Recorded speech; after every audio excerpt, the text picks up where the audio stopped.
Hello guys, this is your friend Shinobi Nexix 2.0 and we are back in new fanfic. What if Naruto became the Blue Eyes White Dragon's master part 3? Not long after leaving Selenike's dungeon, Rin and Taya arrived at a good spot in the forest to set up camp for the night. Knowing that none of them were in any condition to go around the island, or duel anyone. With the girls being especially worried about Naruto, as after they arrived at their temporary campsite, he just sat against a tree and hasn't moved once from the spot. With neither Rin nor Taya asking him to help them set up camp, knowing he needed time to himself. But after it got well into the night, they only became more worried when he still hadn't moved from his spot, only looking off blankly. Naruto, if this is about what happened, you can talk to us. Taya said as they went over and sat beside him, with Rin nodding in agreement. Yeah, while we may not understand exactly what you're going through, we do wanna help. And we don't blame you either, you saved us from that psycho and traitor, who would have gladly killed us. Added Rin. And that makes it fine that I just killed 2 people. Naruto said lowly, fully knowing that Selenike and Kimo would have killed Taya and Rin without hesitation, with Selenike even reveling in the chance to kill them and turn him into her new toy. But even with that knowledge, he had just killed 2 people, when he only came to this island to save his sister.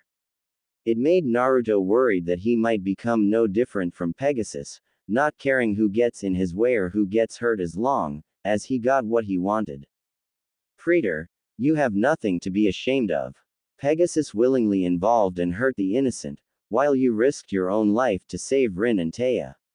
You are nothing like him and merely did what you could in order to save them, and make sure no one else could ever be hurt by those 2 again. Said Nero, while smiling comfortingly at Naruto. Maybe. But how many more people would have been hurt or worse, if Selenike got away? How many more would Kimo have lured into her traps? You didn't just save us Naruto, you saved anyone else they would have targeted. Said Rin, with Taya smiling and nodding in agreement, with Naruto merely looking at the 3 before sighing and standing up.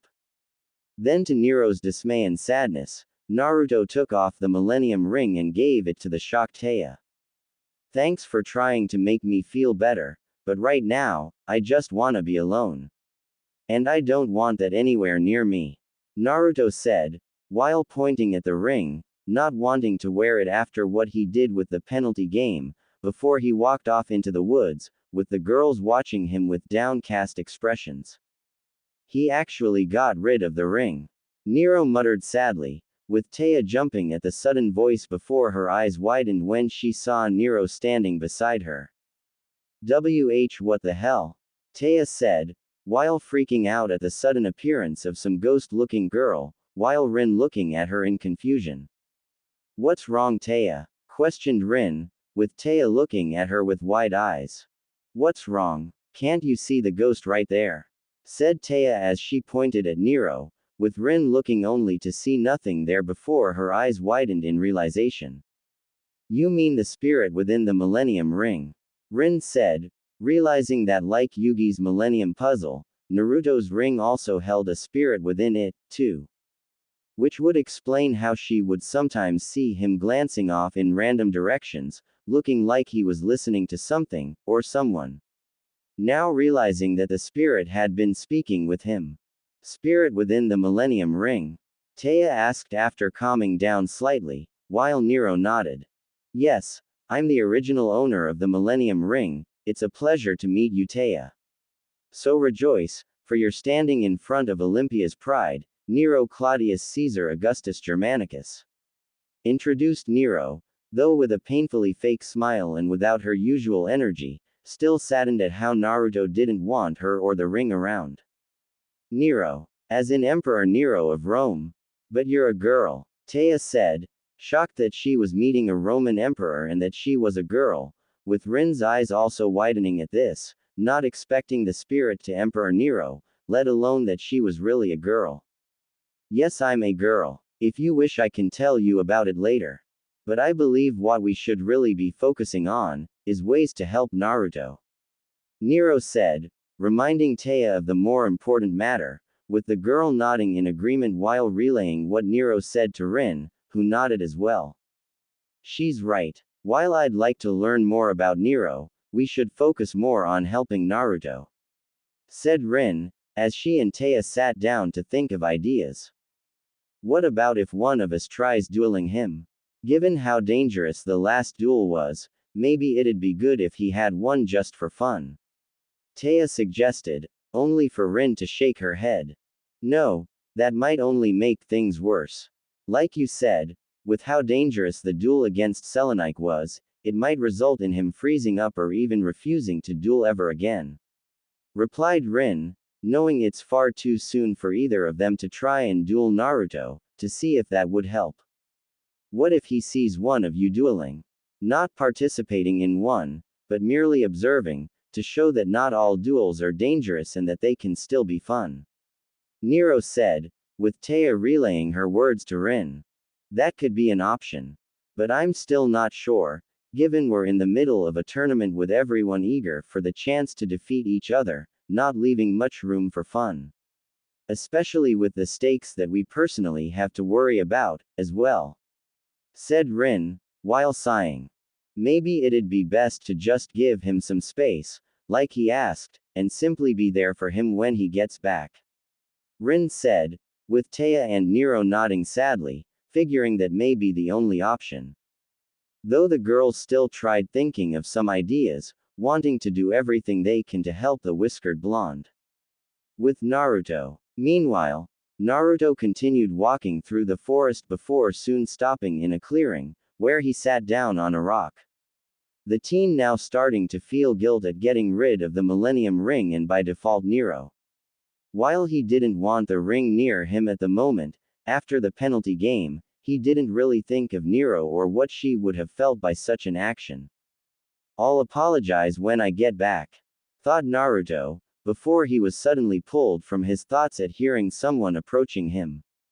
I said I wanted Bakura, Naruto said, thinking it was the girls following him, only to be surprised and confused at seeing Bakura. Quote. What are you doing here? Asked Naruto, only to tense when Bakura's expression suddenly darkened, while he gained a wicked smirk. I came to show you the power of the true Millennium Ring, Yami Bakura said as his Millennium Ring glowed under his shirt, with Naruto's eyes widening at the sight before he fell over unconscious. Going over to Naruto, Yami Bakura grabbed his hand, only to scowl when he didn't see the other Millennium Ring. Where is it? Thought Yami Bakura, while checking his other hand but didn't see the ring, then checking his pockets, but still not ring. Growling in annoyance at not finding the ring, Yami Bakura then realized he must have given it to either Rin or Taya. Well, I suppose you'll still prove useful after all, Yami Bakura stated, before grabbing Naruto by his collar and dragging him off, refusing to lose his chance at getting that ring. Later with Taya, Rin, and Nero. As time passed, the girls grew more and more worried, the longer Naruto didn't return. While he said he needed some time to himself, they were starting to worry that something might have happened to him. Okay, that's it, I'm going after him, Rin said, while standing up, refusing to wait any longer with Taya standing up as well. I'm going to, said Taya, knowing something was definitely wrong. Agreed. We must move quickly, before anything happens to the praetor, Nero said urgently, as Rin and Taya took off into the forest. Though they didn't get far, when they stopped and gasped when they found a note pinned to a tree, with Taya shakily grabbing it and read what it said. If you wanted to see Naruto alive again, come to the abandoned church on the edge of the island. And bring the ring, Taya said, while also seeing directions to where the church was. It must have been more of Pegasus's goons, if they want the ring, said Rin, scowling, while also being worried for Naruto's safety. There's no time to waste. We have to move quickly, before something terrible happens to Naruto, said Nero, worried and fearful of whoever took Naruto, now silently relieved he left the Millennium Ring with Taya. Given if whoever took him was after the ring, it's unlikely they would have left a note telling them where they're holding Naruto, if he already had it. With Taya and Rin nodding in agreement before they ran off in the direction of the church. Later, why is there even a church on this island? Taya asked, when they arrived at the abandoned church, while feeling like they just stepped into a horror movie. I'd heard Pegasus had it built here as a gift to his wife, for the day they got married. But after she died, he left it to be abandoned. Answered Rin as they walked up to the church. I'm surprised that Pegasus could even love someone else. Muttered Taya, after what he did to Yugi's grandfather and Shio, not to mention hiring that lunatic Selenite, she doubted Pegasus was capable of loving anyone but himself. As the girls entered the church, they were shocked to see Bakura standing at the other end with Naruto tied to a chair and unconscious. Bakura, you kidnapped Naruto. Why? Taya demanded, not believing that Bakura really was here, and that he'd kidnap one of their friends. Look at his chest, said Rin pointing to the Millennium Ring around Bakura's neck, which was now on display, shocking the girls again that he had a Millennium item as well. Taya, that's not the Bakura you know, that's an evil spirit controlling him and residing within the Egyptian Millennium Ring. Said Nero, with Taya looking at her with wide eyes, before relaying the information to Rin, who was also stunned by this. If you aren't Bakura, then who are you? Demanded Rin, while glaring at Yami Bakura, who merely smirked. I am Bakura, just not the weakling you all know. Not that it will matter in a few moments, as I give you all a one-way trip to the Shadow Realm. But first, I'll be taking that ring. Yami Bakura said as his own Millennium Ring glowed brightly, as he used its dark magic against them, like he did Naruto. Though while Rin fell down unconscious, Taya was surrounded by a red aura that protected her from the Millennium Ring's power. With Yami Bakura scowling at seeing this, before he quickly pulled out a knife and held it against Naruto's throat, making Taya and Nero tense. One step, and I'll simply kill him the old-fashioned way. Now if you'd be so kind, the ring, said Yami Bakura, while holding out his hand, with Taya slowly pulling it out and showing him it. Oh okay, here it is. But you have to let us go first. Taya said, only to flinch when Yami Bakura pressed the knife deeper into Naruto's neck. That's not how this works. Either you give me the ring now or you get to watch Naruto die. Yami Bakura retorted, with the girl nodding shakily and moved forward to give him the ring. But before Taya could reach him, Yami Bakura held up a finger, making her tense as the spirit smirked. On second thought, I have a much better idea. Why simply take the ring when I can win it? Yami Bakura said, deciding to play with his food so to speak, feeling it was going too quickly when he wanted to savor his victory. What are you talking about? Asked Taya. Simple. We are going to have ourselves a duel. When I win, I'll be taking that ring and sending all of you to the Shadow Realm. But if by some miracle you win, then I'll let your little friends go. And to make things more interesting, we'll be having a shadow game, meaning any damage we take will be very real. Do we have a deal? Yami Bakura said, while smirking, having no doubts that he'll win as, given from what he's seen, Taya was at best an amateur duelist. So, it'll be entertaining for him to watch her struggle to beat him before he finally crushes her and takes his prize. While Taya's eyes widened at this, now very worried and afraid, since she wasn't a duelist like Naruto, Yugi, or Rin. She's only really started learning how to play. Now she has to duel, or else she and her friends were going to die. Don't be afraid Taya, you can beat him and save Naruto and Rin. Nero said encouragingly, with Taya taking a deep breath before nodding. Fine, if you want a duel, then we'll duel. Answered Taya, with Yami Bakura smirking. Excellent, and to make sure the other one doesn't get any ideas when she wakes up, tie her up. Yami Bakura ordered, while tossing Taya some rope, with the girl reluctantly tying Rin to another chair, before she and Naruto were pushed off to the side.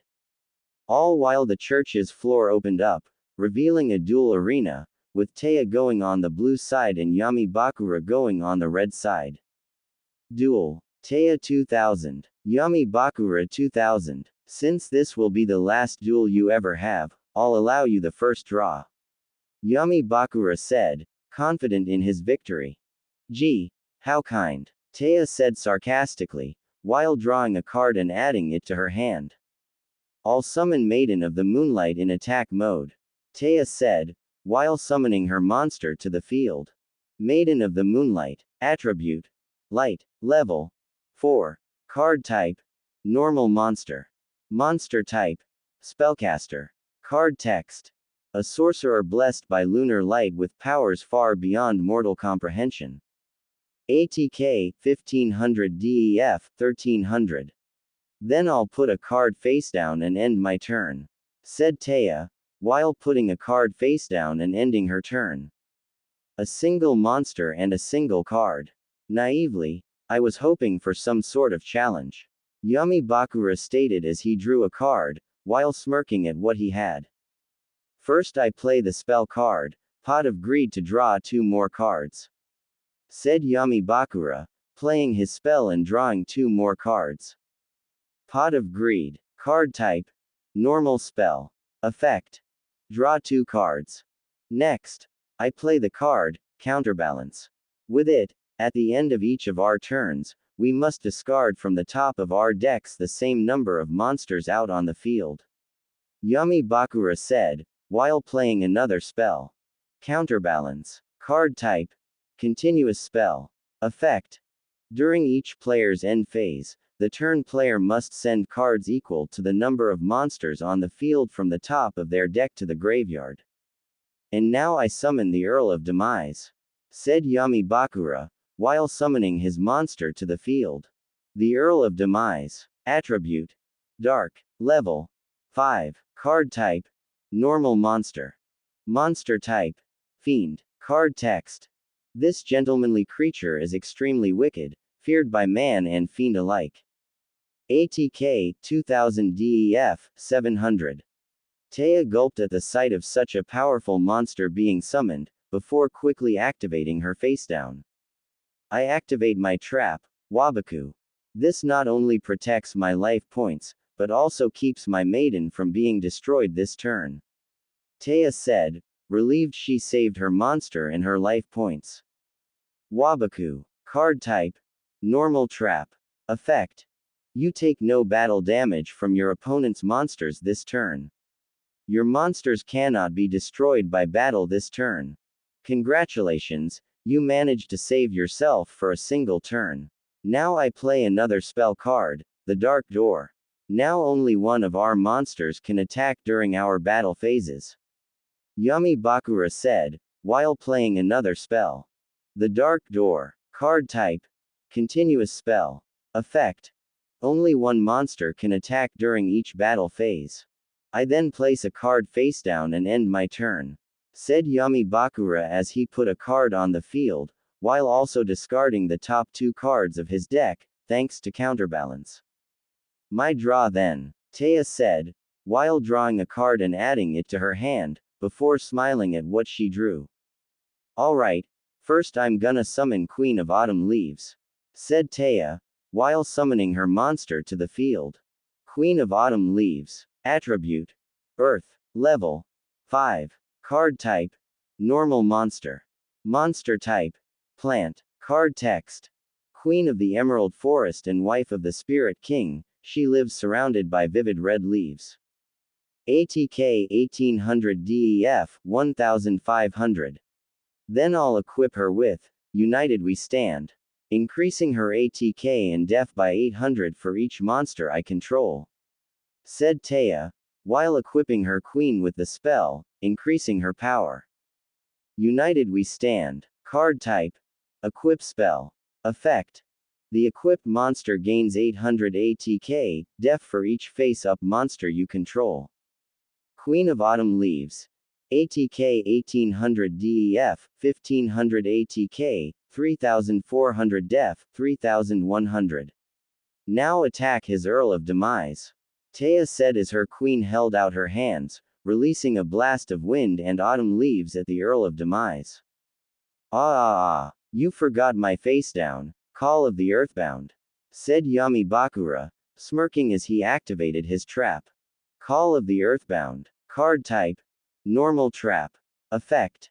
Activate during your opponent's battle phase. Select one monster your opponent controls. The selected monster must attack a target of your choosing. With this, I can stop your attack and instead choose the monster that will attack, as well as what their target will be.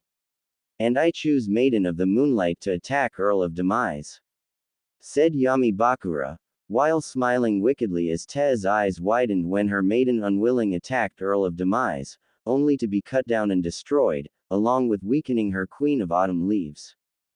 Taya 2500 equals 1500.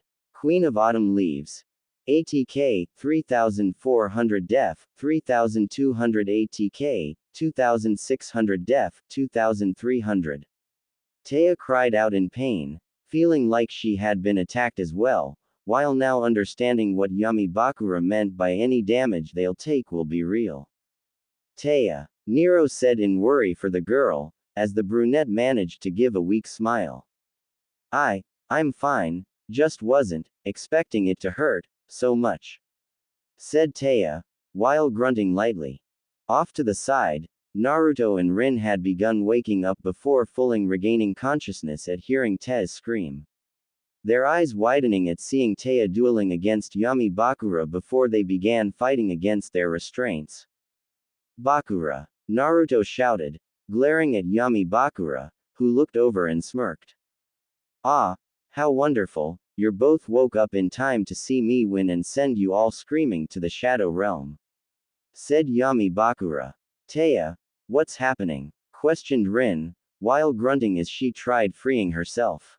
Naruto, that's not Bakura, it's some spirit possessing him from his own Millennium Ring. He kidnapped you and then knocked Rin out, before demanding the ring or he was going to kill you. But then he challenged me to a duel, where if he wins, he gets the ring. But if I win, then we can go free. And he also turned it into something he called a shadow game. Taya explained for both of them, with Naruto and Rin's eyes widening at this. You shouldn't have agreed, Taya.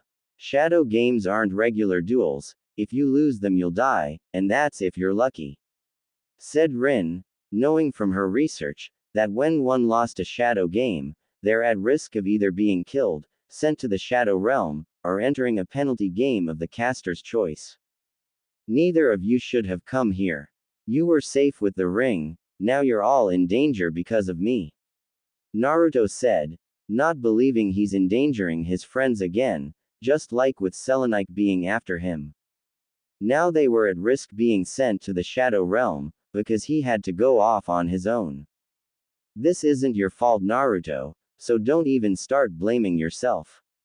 And I agreed to the duel to save you guys, I don't care about the danger as long as I can save my friends, Taya said, surprising Naruto and Rin, before Yami Bakura cleared his throat. Yes, it's all so touching. But if you're done, would end your turn, so I can end this duel, said Yami Bakura, wanting to move things along and get the ring, with Taya nodding. I place 2 cards face down and end my turn, Taya said, putting 2 cards face down and sending 2 cards to the graveyard. Good, I draw, said Yami Bakura, drawing a card, before gaining a dark smile at what he just drew, making Taya feel uneasy. I hope you all made peace with yourselves, because with this card, you'll all be taking a one-way trip to the shadows. First, I play the equip spell, Grief Tablet, and equip it to Queen of Autumn Leaves, said Yami Bakura, confusing the 3 at why he'd equip Tez monster. Grief Tablet. Card type. Equip spell. Effect. The equipped monster cannot attack or change its battle position, except by card effects, and its effects is negated. When this equipped card is destroyed and sent to the graveyard, inflict 500 damage to the controller of the equipped monster. But don't think it will help you, because now Queen of Autumn Leaves can't attack or change her battle position. Not that it'll matter soon, as now I summon a monster like no other. Rise, Diabound Colonel, said Yami Bakura, as Diabound rose onto the field, shocking the three at the monster's appearance. Diabound Colonel, Attribute, Dark, Level 5, Card Type, Effect Monster. Monster Type, Fiend. Effect. Once per turn, you can equip this card to a monster or unequip it and then return it to its face-up original position. The equipped monster loses ATK equal to this card's ATK. ATK 1800 DEF 1200. And now for Diabound's ability, I can equip him to any monster out on the field and that monster will lose ATK points equal to Diabound's. Meaning your queen will soon be dethroned. Go Diabound, said Yami Bakura, as Diabound lunged forward and wrapped its snake tail around Queen of Autumn Leaves, with the snake head biting into her neck. Queen of Autumn Leaves. ATK 2600 def, 2300 ATK, 800 def, 2300. Naruto, Rin, and Tez's eyes widened in horror at seeing her queen was now much weaker than Yami Bakura's Earl of Demise. Now go Earl of Demise, destroy her queen. Yami Bakura ordered, as his Earl rushed forward and sliced through Queen of Autumn Leaves, destroying her and Diabound. Taya 1500, 1200 equals 300. And thanks to Grief Tablet, you take 500 points of damage, this duel is over. Said Yami Bakura, only to look at the life point counters and was shocked at what they showed. Taya 400. What? Yami Bakura said, scowling before looking at Taya, with the girl panting and looking worse for wear from the damage she took, along with seeing one of her facedowns was revealed. Gift of the Mystical Elf. Card Type. Normal Trap. Effect. Increase your life points by 300 points for each monster on the field. G. Gift of the Mystical Elf. I activated it just before you destroyed my Queen of the Autumn Leaves, GI giving me 600 extra life points. Enough to survive your attack in Grief Tablet. And that's not all, I play my second facedown Mikeisure, destroying your Earl of Demise. Taya said with some effort at first, as she pushed through the pain of all the damage she took, while playing her second trap. Mikeisure. Card Type. Normal Trap. Effect. You can activate this card when a monster is sent from the field to your graveyard. Destroy one monster on the field. Yami Bakura scowled as his Earl was destroyed, leaving him with no monsters. HMPH, no matter. It's still my turn, and now I play Monster Reborn, returning Diabound to the field. Said Yami Bakura, bringing Diabound back to his field, much to the trio's horror at seeing the monster was back. Monster Reborn. Card Type. Normal Spell. Effect. Target one monster in either GY, special summon it. You may have managed to survive, but as long as Diabound is on the field, I'll simply weaken any monster that you summon, and then destroy it with another monster. So go ahead, make your move, but I've already won. Said Yami Bakura, smirking wickedly while discarding a single card, as Taya began shaking, while looking at her hand and her field. She had nothing on the field, nothing strong enough to defeat Diabound, and she's honestly terrified right now that she'll really lose and fail. Don't give up Taya, Rin shouted, making Taya look at her and Naruto, while seeing they were still struggling against their bindings. You can still win this. Don't listen to whatever this hole is saying, you can beat him and his stupid snake. Said Naruto, grunting as he struggled to break free. They're right. A battle is never over until one combatant has fallen. You must keep fighting, Taya. If not for yourself, then to save your friends. Nero said, with Taya looking at the three in surprise, before gaining a determined look and nodded. Right. I draw, Taya said, drawing a card and smiled at what she drew. Hey Bakura, or whatever your name is, here's a familiar move. I play the spell card Pot of Greed to draw 2 more cards. Said Taya, playing her spell and drawing 2 cards, with her smile widening at what she drew, now knowing she really could win this. Pot of Greed. Card type. Normal spell. Effect. Draw 2 cards. I hope you aren't too attached to that Diabound, because he'll be going away again, thanks to Shrink. Taya said as she played another spell, while Yami Bakura's eyes widened at this. Shrink. Card type. Quick play spell. Effect. Target one face-up monster on the field. Its original ATK becomes halved until the end of this turn. Diabound Kernel. ATK 1800 DEF, 1200 ATK, 900 Def 1200. No. Yami Bakura shouted at seeing his Diabound shrinking to half its original size. And now I summon Seiyaru in attack mode, declared Taya as she summoned a giant pink dragon, that let out a cross between a roar and a screech. Seiyaru. Attribute. Light. Level 7. Card type. Normal monster. Monster type. Dragon. Card text. A mystical dragon that burns away the unworthy with its mystic flames. ATK 2500 Def 2300. Yami Bakura's eyes widened at the sight of the dragon, and how powerful it was. And now I equip my dragon with Elf's Light, giving it an extra 400 ATK points. Taya said, while activating the spell as Seiyaru was surrounded by an aura of light. Elf's Light. Card type. Equip spell. Effect.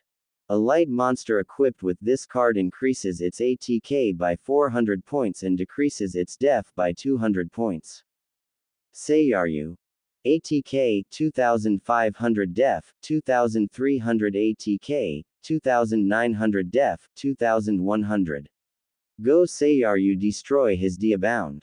Taya said, as Seiyaru opened its mouth and unleashed a blast of pink fire at Yami Bakura, who cried out as his Diabound was reduced to ash with the fire continuing on towards him.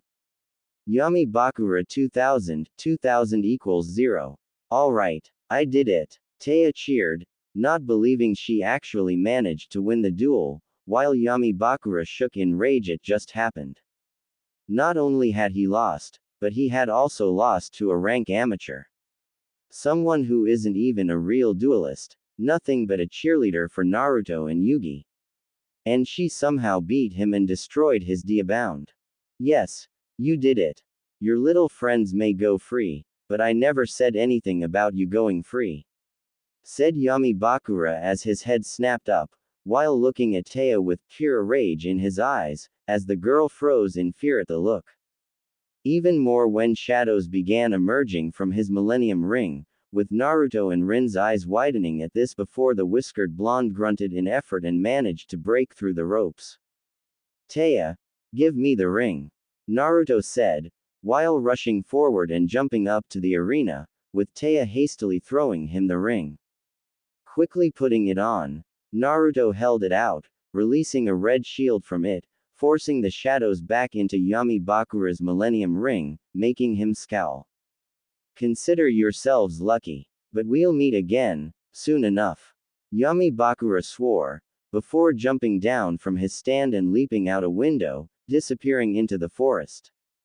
Naruto scowled at seeing this, angry that he managed to get away before he and Taya got down and freed Rin. Before she and Taya hugged the Uzumaki tightly.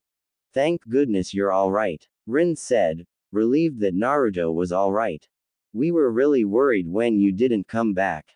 Even more so when we found that note saying you've been taken. Said Taya, with Naruto frowning as he returned the hug, before pulling back. I'm really sorry that I worried you all, but I just wasn't in my right state of mind. And I'm really sorry to you too, Nero, if I made you feel like I didn't want you around, I do. Naruto said, while looking at Taya and Rin, before looking at Nero. It's fine, Naruto, after what happened, you had every right to want to be alone for a while. Said Taya, with Rin nodding in agreement. Yeah, you have nothing to be sorry for. Rin said. And there's no need to apologize, Preeter, I understand. And I'm glad you enjoy my company, I've come to enjoy yours as well. Nero said, while looking away with a light blush, with Naruto smiling at them. I'm glad, and glad that you're alright, Taya. That was a really great duel, along with that monster at the end. Said Naruto, making Taya smile and pull out her Seiyaru card. I saw it one day, while at the game shop, and I just really wanted to get it. Taya said, now really glad she had gotten it, since it won her the duel. Well, it's a really powerful card to have. Though it's only as good as the duelist using it, and you've proven yourself to be a good duelist, Taya. Said Rin, knowing she couldn't deny that she felt some respect for Taya as a duelist. It's also fitting that you have it, like your gem dragons, Rin. They're pretty to look at but can also be dangerous if you get on their bad sides.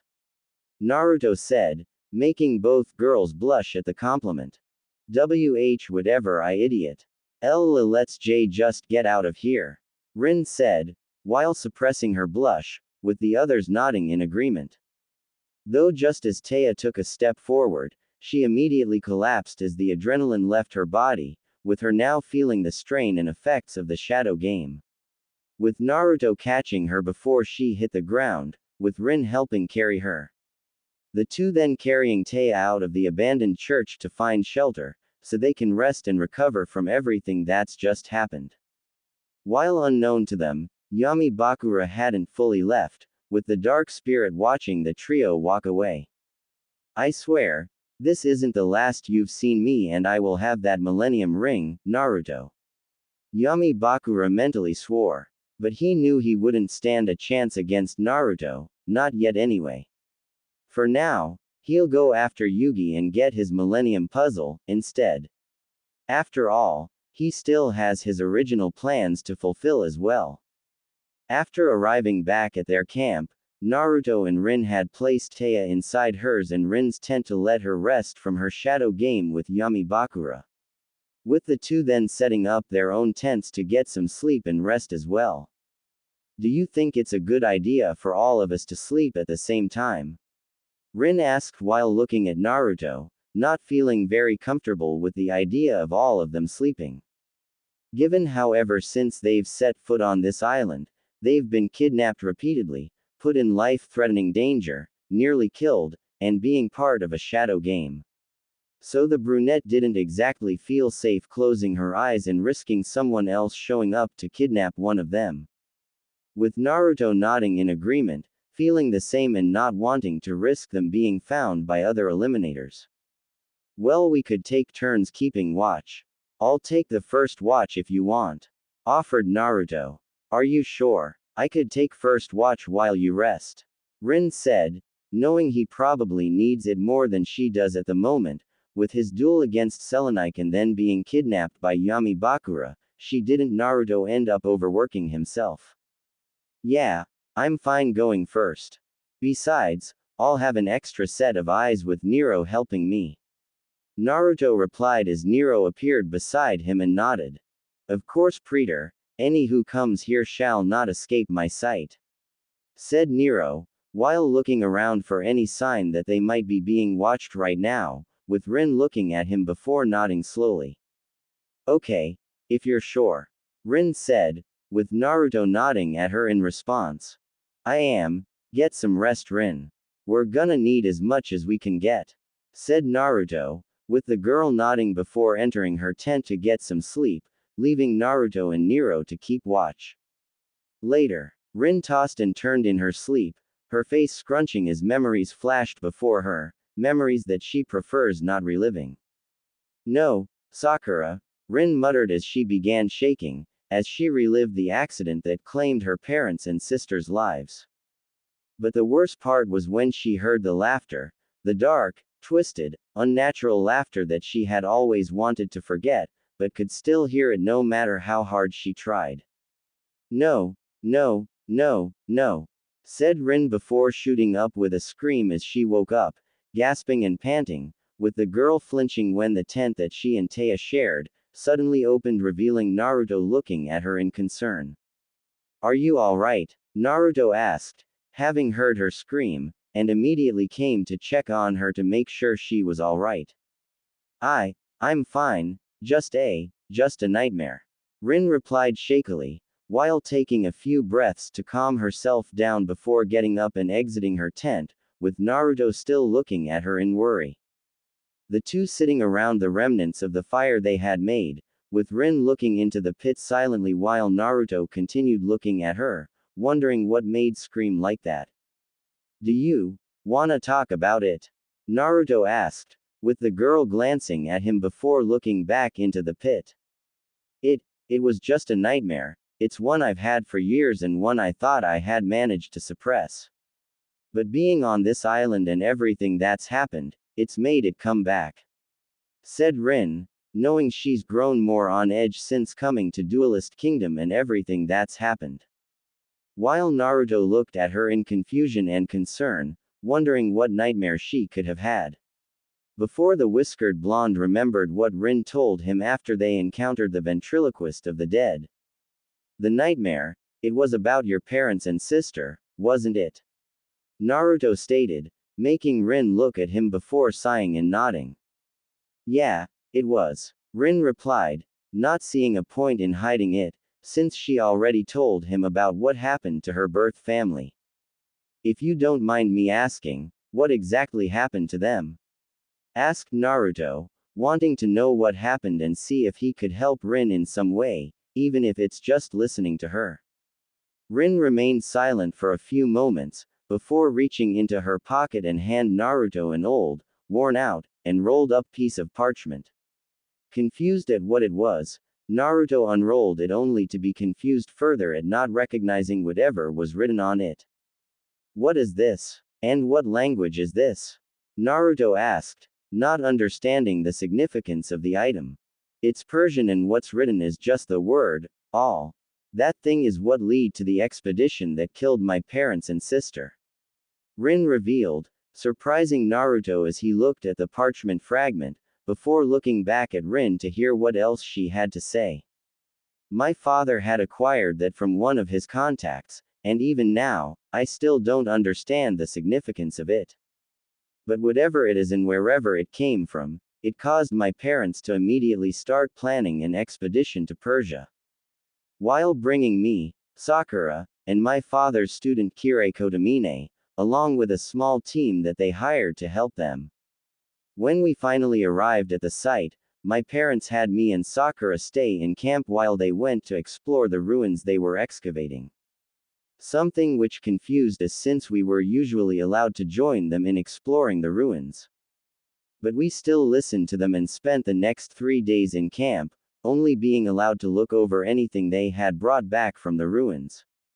Though eventually, we got too curious and secretly followed our parents and Kirei into the ruins, while being sure to stay far enough away, so we wouldn't be seen," Rin explained before taking a shaky breath, with Naruto putting a hand on her shoulder, making her nod in thanks. "But the next thing we knew, a large earthquake had started, with me and Sakura being revealed. Leading to our father telling Kirei to get us out of there, while they stayed behind. We kicked and fought against him to get back to our parents, but we couldn't escape while everything was coming down around us. We had nearly reached the entrance when it started collapsing, with Kirei throwing me out just in time, while he and Sakura got stuck inside," said Rin, before closing her eyes for a moment. "You don't have to continue if you don't want to," Naruto said softly, seeing how hard it was for Rin to speak about this, with the girl shaking her head and wiping her eyes. "No, it's fine, I just need a moment. Anyway, after that the workers had begun clearing away the debris while I was worried about my family. Only to be devastated when I was told that my parents had died in the cave-in, while there was no sign of Sakura or Kirei anywhere. But that didn't stop me from going back in, trying, and hoping to find something, anything, to show that Sakura was still alive. That I didn't lose my entire family. But I didn't find any sign of either of them. said Rin before she started shaking, worrying Naruto even more. But you did find something, said Naruto, only for Rin to look at him with fearful eyes. No, something found me. I don't what, but it wasn't human, an animal, it wasn't anything normal. But I saw something in those ruins, and it saw me. I never got a clear look, only that I turned and ran as fast as I could away from it, screaming and telling everyone that something was in there, but no one believed me. Only thinking that I was seeing things, due to the trauma of losing my family. But I know what I saw, something was there. And I know, because that night, I heard it laughing all around me. It knew I saw it and that no one believed me, that no one would believe me. And I've never forgotten it. Rin said as she began shaking even harder, as even now she could hear the laughter, while Naruto looked at her with wide eyes. Eventually though, Sakura and Kirei were declared dead when no bodies were found or any evidence that they were alive, while I was placed in the orphanage with Seto and Makuba. I kept that with me ever since, hoping that maybe one day, I could find out what it was. To learn why I lost my family, and maybe, learn what that thing was, said Rin, while taking the parchment back, looking at it sadly as despite everything, she's no closer to figure it out. Wow. I'm sorry that happened. And while I can't understand exactly what you're feeling, I do know what it's like to experience something traumatic, Naruto said, making Rin look at him. Selenite, said Rin, with Naruto nodding in response. Yeah, that and thinking of what if I'm not able to save Shio's soul from Pegasus, that she'll never wake up. Now with what happened with Selenite and Chemo, even if I didn't mean to, I still ended up killing them. We've only just arrived and so much has already happened. I don't know if I can save them when I was barely able to save you and Taya, Naruto said, while looking down, knowing if it wasn't for Selenike's arrogance he would have lost the duel, then Rin and Taya would be dead while he'd be turned into some toy for that psycho. Though he looked up at feeling Rin and Nero put their hands on his shoulders, while seeing both girls smiling at him. You shouldn't doubt yourself, Naruto, you do have what it takes to save your sister and stop whatever Pegasus is planning. As for Selenike, we already told you, it wasn't your fault, so stop blaming yourself, said Rin, with Nero nodding in agreement. She's correct, Preetor. I know you shall save your sister, because nothing will stop you from saving someone you care about. That is what makes you truly strong, your will to never give up no matter the opposition, Nero said, while smiling brightly at the whiskered blonde, with Naruto looking between the two. Only to be surprised, when Rin then leaned in and gave him a light peck on the cheek. And consider that my thank you for saving us from Selenike and Chemo. B but don't think too deeply into it. It's just a thank you, said Rin, before quickly looking away with a light blush, making Naruto smile at her. You don't have to thank me, Rin, you and Taya being safe is all I care about, Naruto replied, with Rin gaining a small smile. Though Naruto was surprised again when Nero actually leaned in and kissed his cheek as well. That is your reward for having done so amazingly, ever since getting the Millennium Ring and defeating all your opponents. Be honored, Preetor, at receiving an Emperor's blessing, Nero with a smirk, while suppressing her annoyance at Rin kissing Naruto as well. Naruto could only blink in confusion, before sighing and nodding. I wonder how the others are doing, Naruto thought, wondering how his other friends are doing so far. With Yugi, Bakura, Joey, Tristan, and Miho. Meanwhile, Yugi and Bakura sat in the temporary campsite the former and his friends set up, before Bakura showed up as well, leading to Yami Bakura trapping Yugi and his friends' souls in their favorite cards, forcing Yami to duel Yami Bakura to free them. While thankfully, also banishing the dark spirit to the graveyard, with Joey, Tristan, and Miho being asleep while Yugi was given back control. With the tricolored haired boy looking at Bakura's Millennium Ring curiously. Bakura, Where did you even get that? Yugi asked, wondering how Bakura gained possession of a Millennium item, with Bakura looking down at the Millennium Ring. It was years ago. My father had always been fascinated with the Millennium Ring and spent most of his life searching for it. When he believed he discovered where it was, we moved to Egypt so he could locate it. But I had been afraid that my father was in danger, so I secretly followed him to a place called the Valley of the Kings. I followed him deep underground to a shrine, where a man and a group of children were.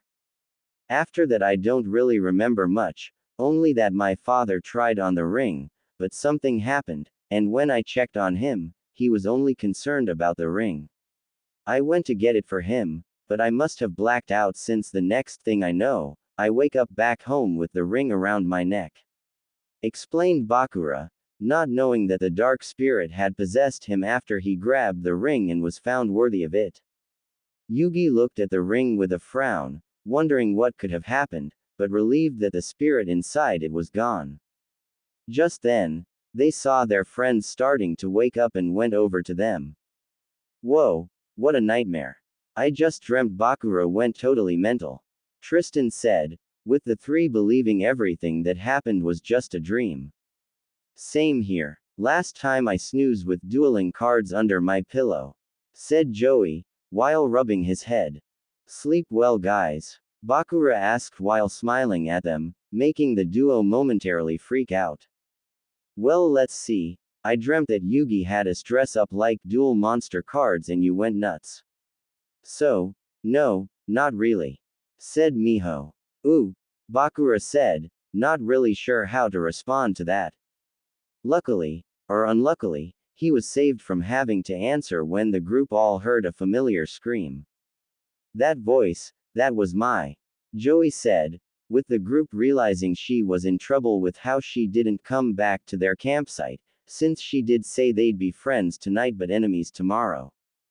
The 5 teens immediately took off running towards the source of the scream, arriving just in time to see Mai's harpy ladies being destroyed by an unknown duelist, with her opponent's side of the field being shrouded in darkness. My harpies. They're gone, Mai said, shocked at how quickly her harpies were wiped out by this guy. I think you mean, eliminated, said her opponent as the darkness began dispersing, revealing his appearance to the group.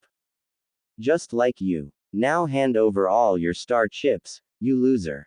The eliminator demanded, as Mai looked down before removing her star chips from her glove. Mai, are you okay? Said Yugi as they ran up to her, getting both duelists' attention. You're too late, Mai said sadly, knowing that she's lost.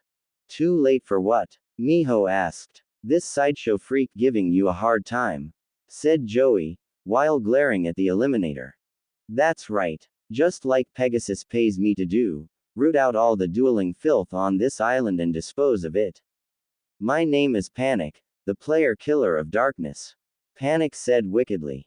More like garbage man of darkness, if Pegasus has you cleaning up his dirty work, said Tristan.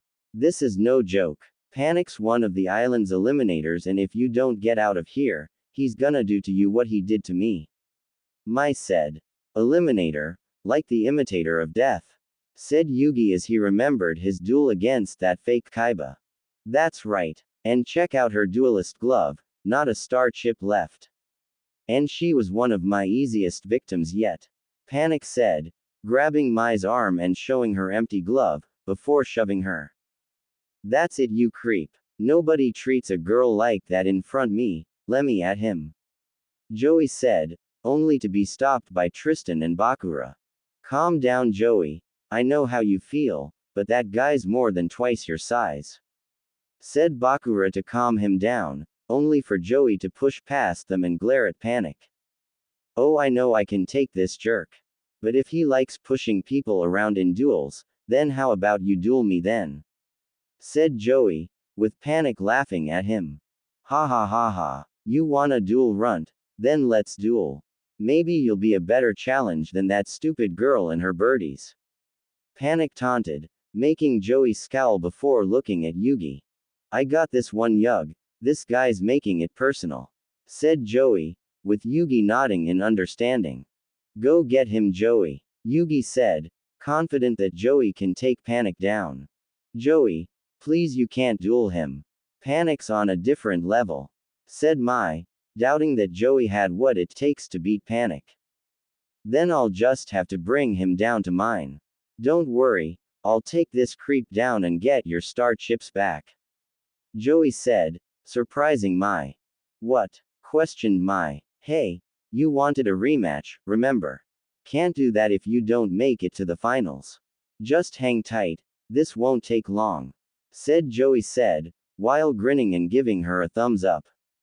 Ha ha ha, you're right, it won't take long for me to crush you pathetic weaklings into dust. And once I'm done with you, you're next, Yugi. Pegasus has put a generous bounty on your head for the eliminator that defeats you. It makes me wonder if there's a bonus for bodily harm. Not that I don't mind doing it for free, Panic said wickedly as he and Joey went up to the duel arena. Yeah, keep talking, pal. Once I'm done with you, you'll wanna start looking for a new job, retorted Joey. You think I'm an eliminator for the money? Please, I've already earned more than enough money to retire long ago, but there's nothing better than crushing weak duelists like you. So get ready for a world of hurt, Panic said, with Joey merely glaring at him. Just shut up and let's duel. And I hope you aren't too attached to those star chips, because I'll be taking them back soon, said Joey, only for Panic to laugh. Ahahaha, you think we're dueling just for star chips? When you duel against Panic, you're putting more on the line than just star chips, much more, Panic said, as Joey was shocked when ankle restraints appeared and locked him in place while flamethrowers popped up and shot out waves of flames around him. Joey, his friends cried out in worry at seeing the flames. What's the matter, Joey? Can't take the heat? Well, get used to it because you're strapped in for the long haul, taunted Panic before turning the flamethrowers off. I can see the fear growing in your eyes, Joey. I can hear you quaking in your boots. You're beginning to realize. I thought I told you to shut up, you reject circus clown, Joey said coldly, surprising both Panic and his friends. If you think a little fire is gonna scare me, then you're stupider than you look. 'Cause from where I'm standing, the only one scared is you, with how you keep stalling, said Joey. Whoa, didn't expect Joey to act like this, Tristan said, surprised at Joey's words. What's gotten into him? Mai asked, not expecting Joey to have a side like this, and to be honest, she actually found it kind of hot. He's playing Panic at his own game, said Yugi, seeing Joey was acting like he used to before they became friends, to get inside Panic's head. The last time a person had the nerve to talk to me like that, I broke them in half, Panic threatened. I doubt you could even rip wet paper in half, moron. Now are ya done stalling or are ya still scared to duel? Taunted Joey, making Panic scowl as the arena activated. Duel. Joey 2000. Panic 2000. I'll start things off. And if you aren't scared of my fire, then let's see how you handle yourself in the dark. I summon Castle of Dark Illusions in defense mode, Panic said, while summoning his large floating castle to the field. Castle of Dark Illusions. Attribute. Dark. Level. 4. Card type. Effect monster. Monster type. Fiend. Effect. Your monsters become hidden in darkness. ATK 920 def 1930. My castle will turn this duel into your darkest hour. Its magic shrouds the field with a veil of shadows. And because I played it at night, it grows even more fortified, said Panic as shadows spread out from his castle and covered his side of the field. Castle of Dark Illusion. ATK 920 def 1930 ATK 1220 DEF 2130. Hey, thanks. If I had to look at that ugly mug any longer, I was gonna puke, Joey mocked, angering Panic even further, before the eliminator began laughing. You can act tough all you like, but soon, you'll see why you should be scared of the dark and the nightmares within. As now, you can no longer see the monsters I summon, while your sides is open and exposed to my attacks. Unnerving, isn't it, Joey? How the darkness preys on your fears, on your mind until I'm falling asleep, because of how boring your stupid speeches are. Seriously, I've met chihuahuas that yap less than you. Now are ya done, or you gonna talk some more? Demanded Joey, making Panic scowl, but end his turn. Okay, I draw then. And I'm gonna summon Lava Battleguard in attack mode, said Joey, while summoning his monster to the field. Lava Battleguard. Attribute: Earth. Level 5. Card type: Effect Monster. Monster type: Warrior. Effect: This card gains 500 ATK for each Swamp Battleguard you control. ATK 1550 DEF 1800. Then I place a card face down and end my turn, Joey said, while smirking as he placed a card face down. HMPH, your attempts to hide your fear are pathetic. I draw and summon another monster to the field, not that you can tell. Ha ha ha ha. Panic laughed. Ya know, if you're gonna keep laughing, the least you could do is provide us some earplugs. We don't like our ears bleeding, clown boy, said Joey, while drawing a card. Now I summon Swamp Battleguard to the field.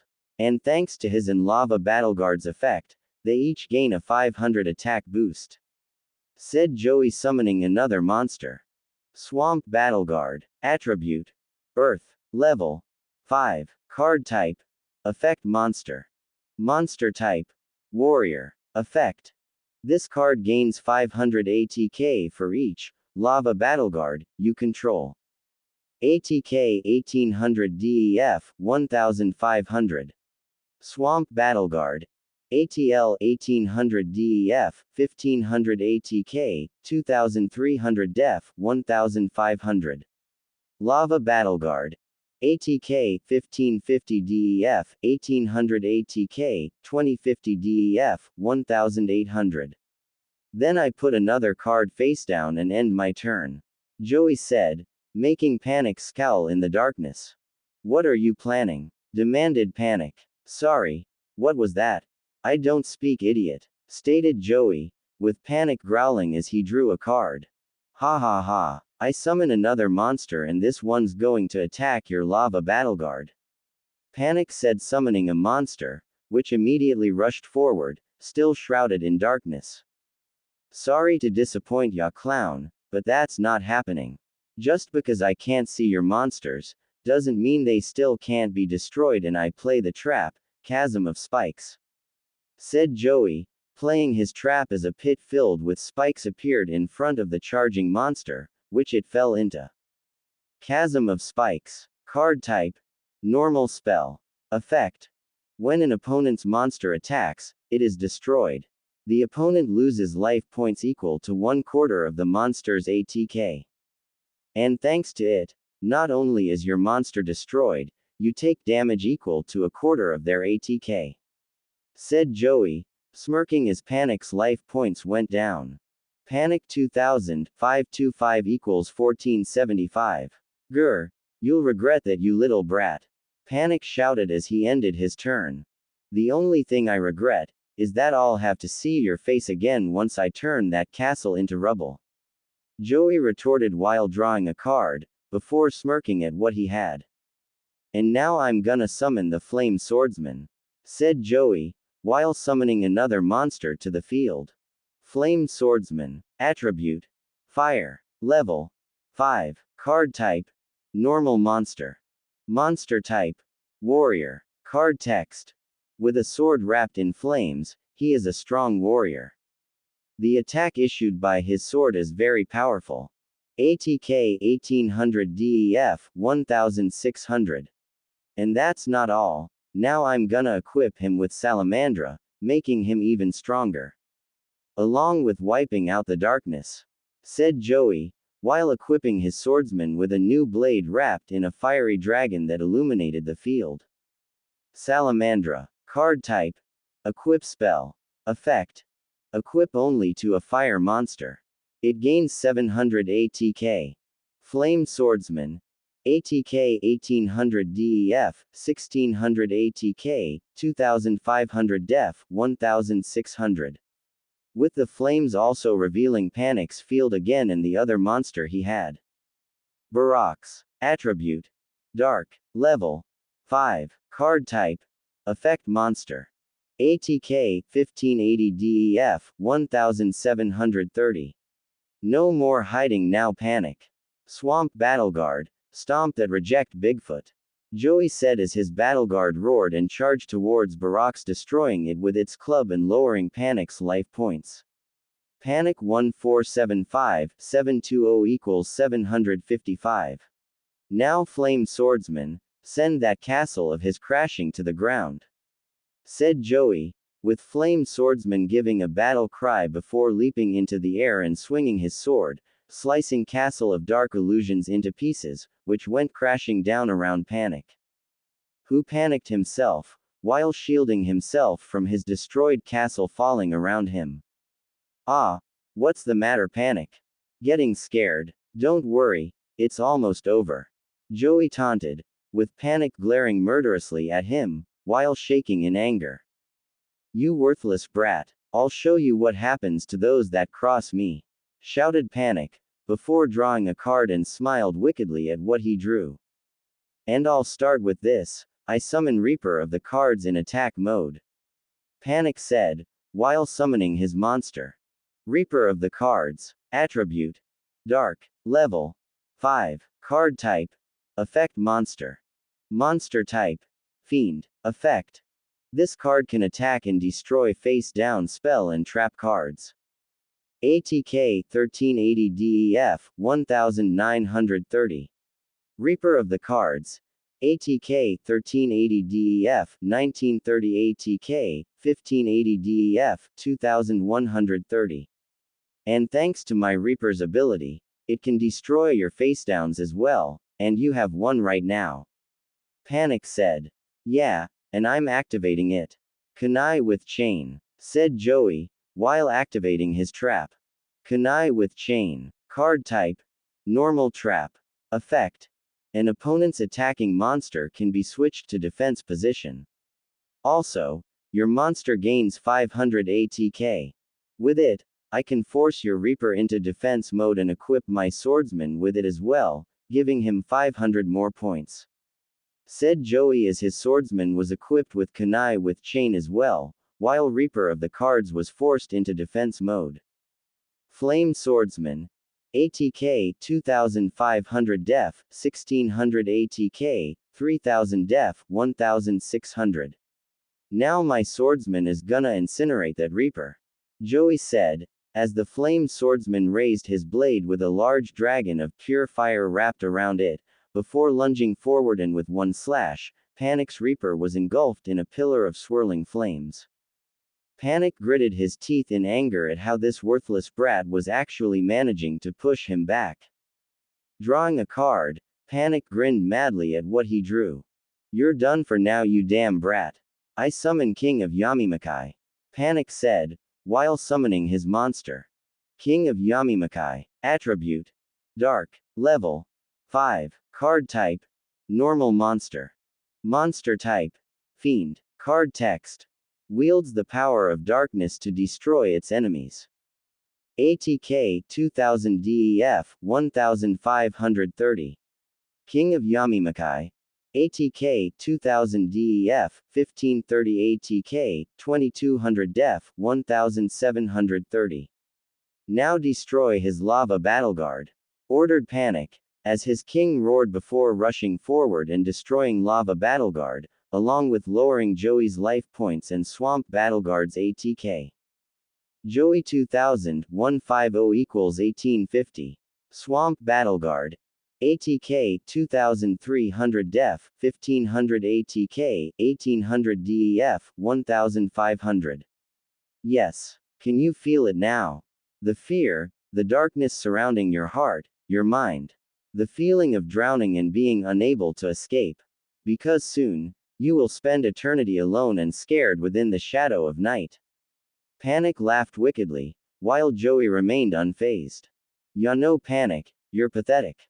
Joey stated, making Panic stop as everyone looked at him in shock. What? I'm pathetic. Panic shouted, enraged at him daring to call him pathetic.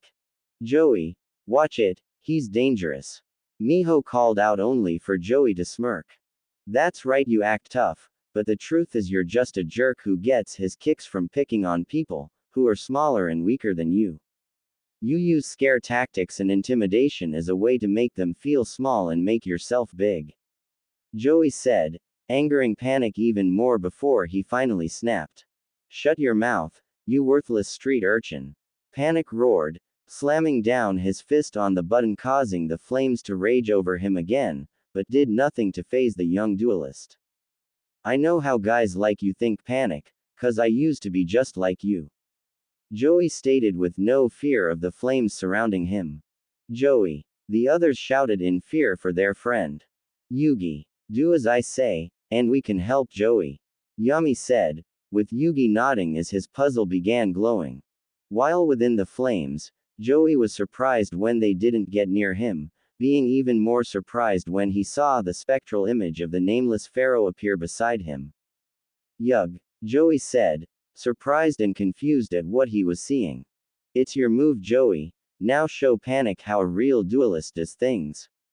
Said Yami with a smirk, while Joey nodded in determination before drawing a card. Meanwhile, outside of the flames, Panic laughed madly, believing he had won by killing Joey, while the group looked on in worry for their friend. Though everyone was shocked, while Panic was silenced as a loud roar emerged from the flames along with a pair of glowing red eyes. Just then, the flames were suddenly pushed away, revealing Joey standing there, while above him was the Red Eyes Black Dragon. Red Eyes Black Dragon. Attribute: Dark. Level: 7. Card type: Normal monster. Monster type: Dragon. Card text: a ferocious dragon with a deadly attack. ATK 2400 Def 2000. Thanks, Red Eyes. Joey thought, while looking at his monster, remembering how he won him from Rex. Flashback. Well, a deal's a deal. Rex said, while handing his red eyes and star chips over to Joey, who grinned in amazement at his new card. Man, what a sweet card. Thanks, Rex, and thanks for the great duel. Joey said as they shook hands. You too, I can see why you made it so far in the tournament before. And thanks for knocking my down a couple pegs earlier, it feels good seeing her feeling some humility. Said Rex. Yeah, but she's a nice person once you get to know her. But what about you? You lost your star chips. Said Joey, only for Rex to shake his head, while showing he still had a few in his glove. I managed to win a couple more before I found Mai and she convinced me to duel you. You can't take the Dino Duelist down that easily. So, we may see each other again in the finals. Rex said with a smirk, before looking at Red Eyes. And take care of Red Eyes, he's more than just a regular card. Said Rex, with Joey nodding in agreement. Yeah, he definitely is. Joey replied, knowing Red Eyes was a special card to have. End flashback. Meanwhile, Panic looked on in shock as the flames cleared, revealing Joey and Red Eyes, not believing that he somehow managed to survive. While Red Eyes growled and glared down at the Eliminator, who unconsciously took a step back in terror. Not noticing just how close he was standing to the edge of his platform. Stay back, stay away from me. Panic cried out with fear, his previous attitude complete gone and instead replaced by pure terror at the person who stood before him. Joey simply glared at him with rage and even a small hint of pity for the once fearsome Eliminator. I'm ending this now, said Joey, as Panic looked down at the field, with his eyes widening in shock and horror at what he saw. King of Yamimakai. ATK 1730 DEF 2200. Red Eyes Black Dragon.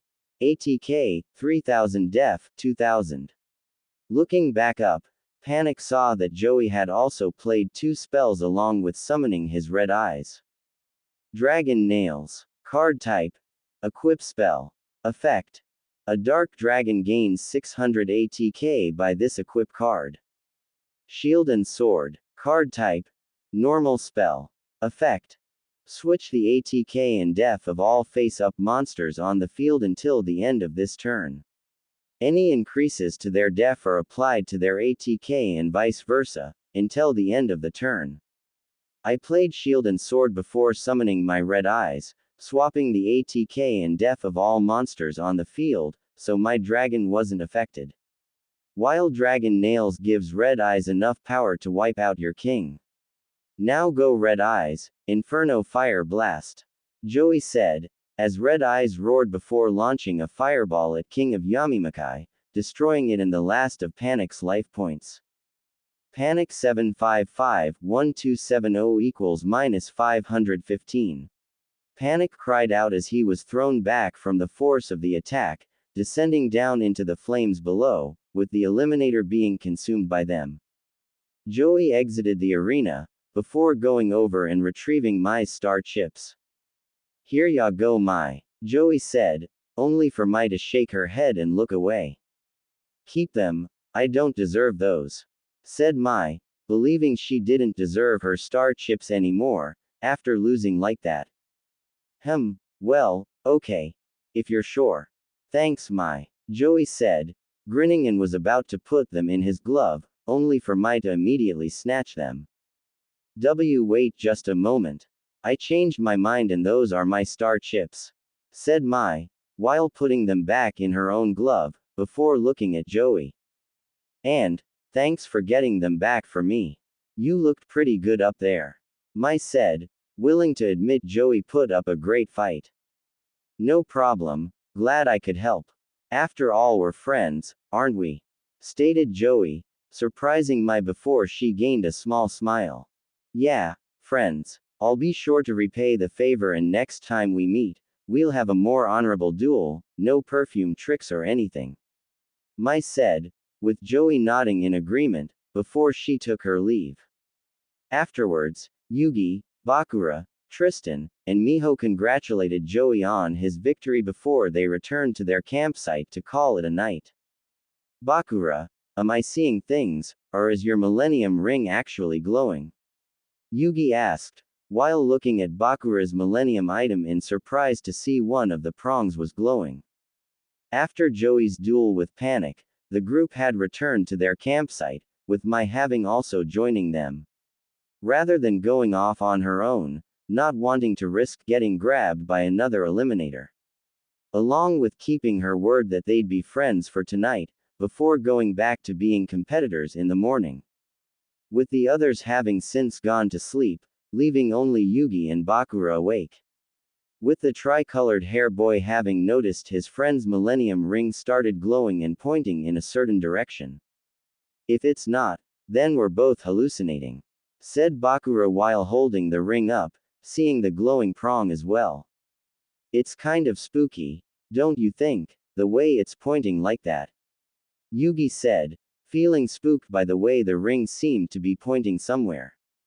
Yeah, it's almost like it's being tugged towards the castle, stated Bakura, upon seeing where the prong was pointing. Pegasus's castle, why would it do that? Yugi asked. I'm not sure, but it did the same thing, the day I transferred into your school. The ring just started glowing and pointing towards your Millennium Puzzle. In fact, I would sometimes see it do the same to Naruto's ring as well, said Bakura, surprising Yugi at hearing this before he began connecting the dots. Wow, then those pointers must be able to point towards other Millennium items. Which would explain why it's pointing towards Pegasus's castle, it's pointing to his Millennium Eye. But why would it point to Naruto's ring? Yugi wondered, since as far as he knew, Naruto's ring was just a family heirloom with no connection to Egypt or the Millennium items. I'm not sure, maybe we can ask him when we meet up again, suggested Bakura, with Yugi nodding in agreement before a thought came to him. Hey Bakura, do you think it may be possible the ring could help us find Taya?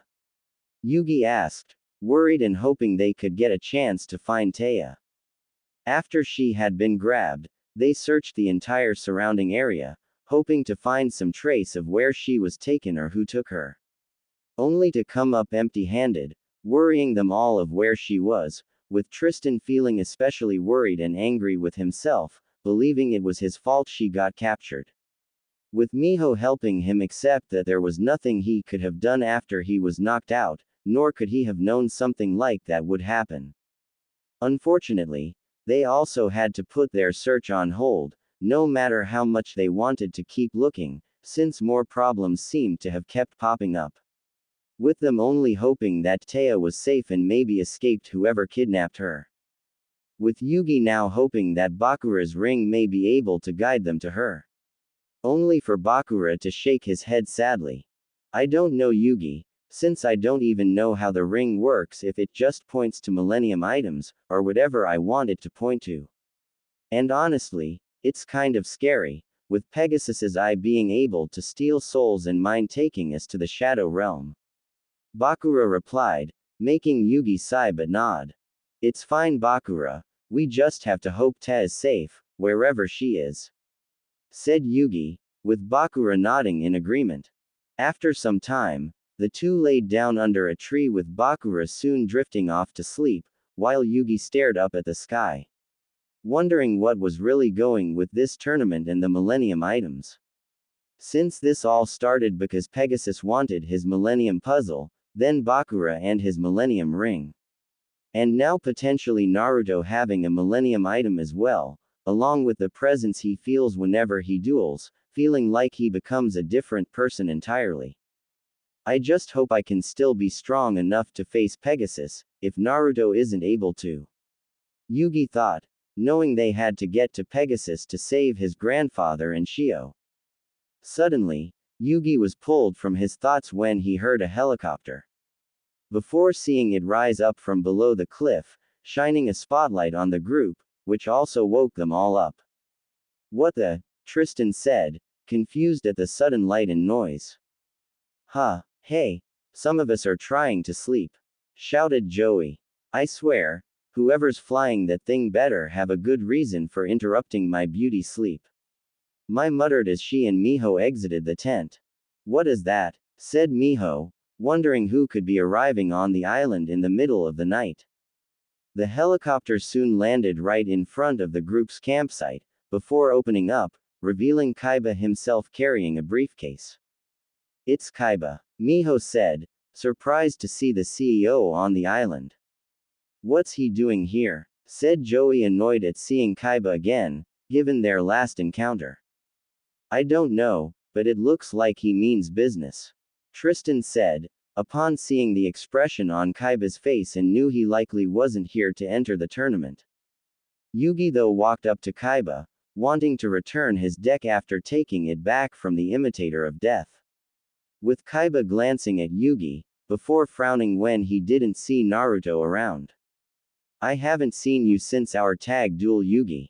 Where's Naruto? Kaiba questioned, wanting to know where the only other Blue Eyes user was. Yeah, and Naruto's on the island somewhere, we split up to cover more ground. And here, your deck. I've been keeping it you, consider it a thank you for helping me win that duel. Said Yugi, with Kaiba looking pleased and relieved at seeing his deck, glad to have it back. Thanks, you'll be compensated for your trouble. Now I have business with Pegasus.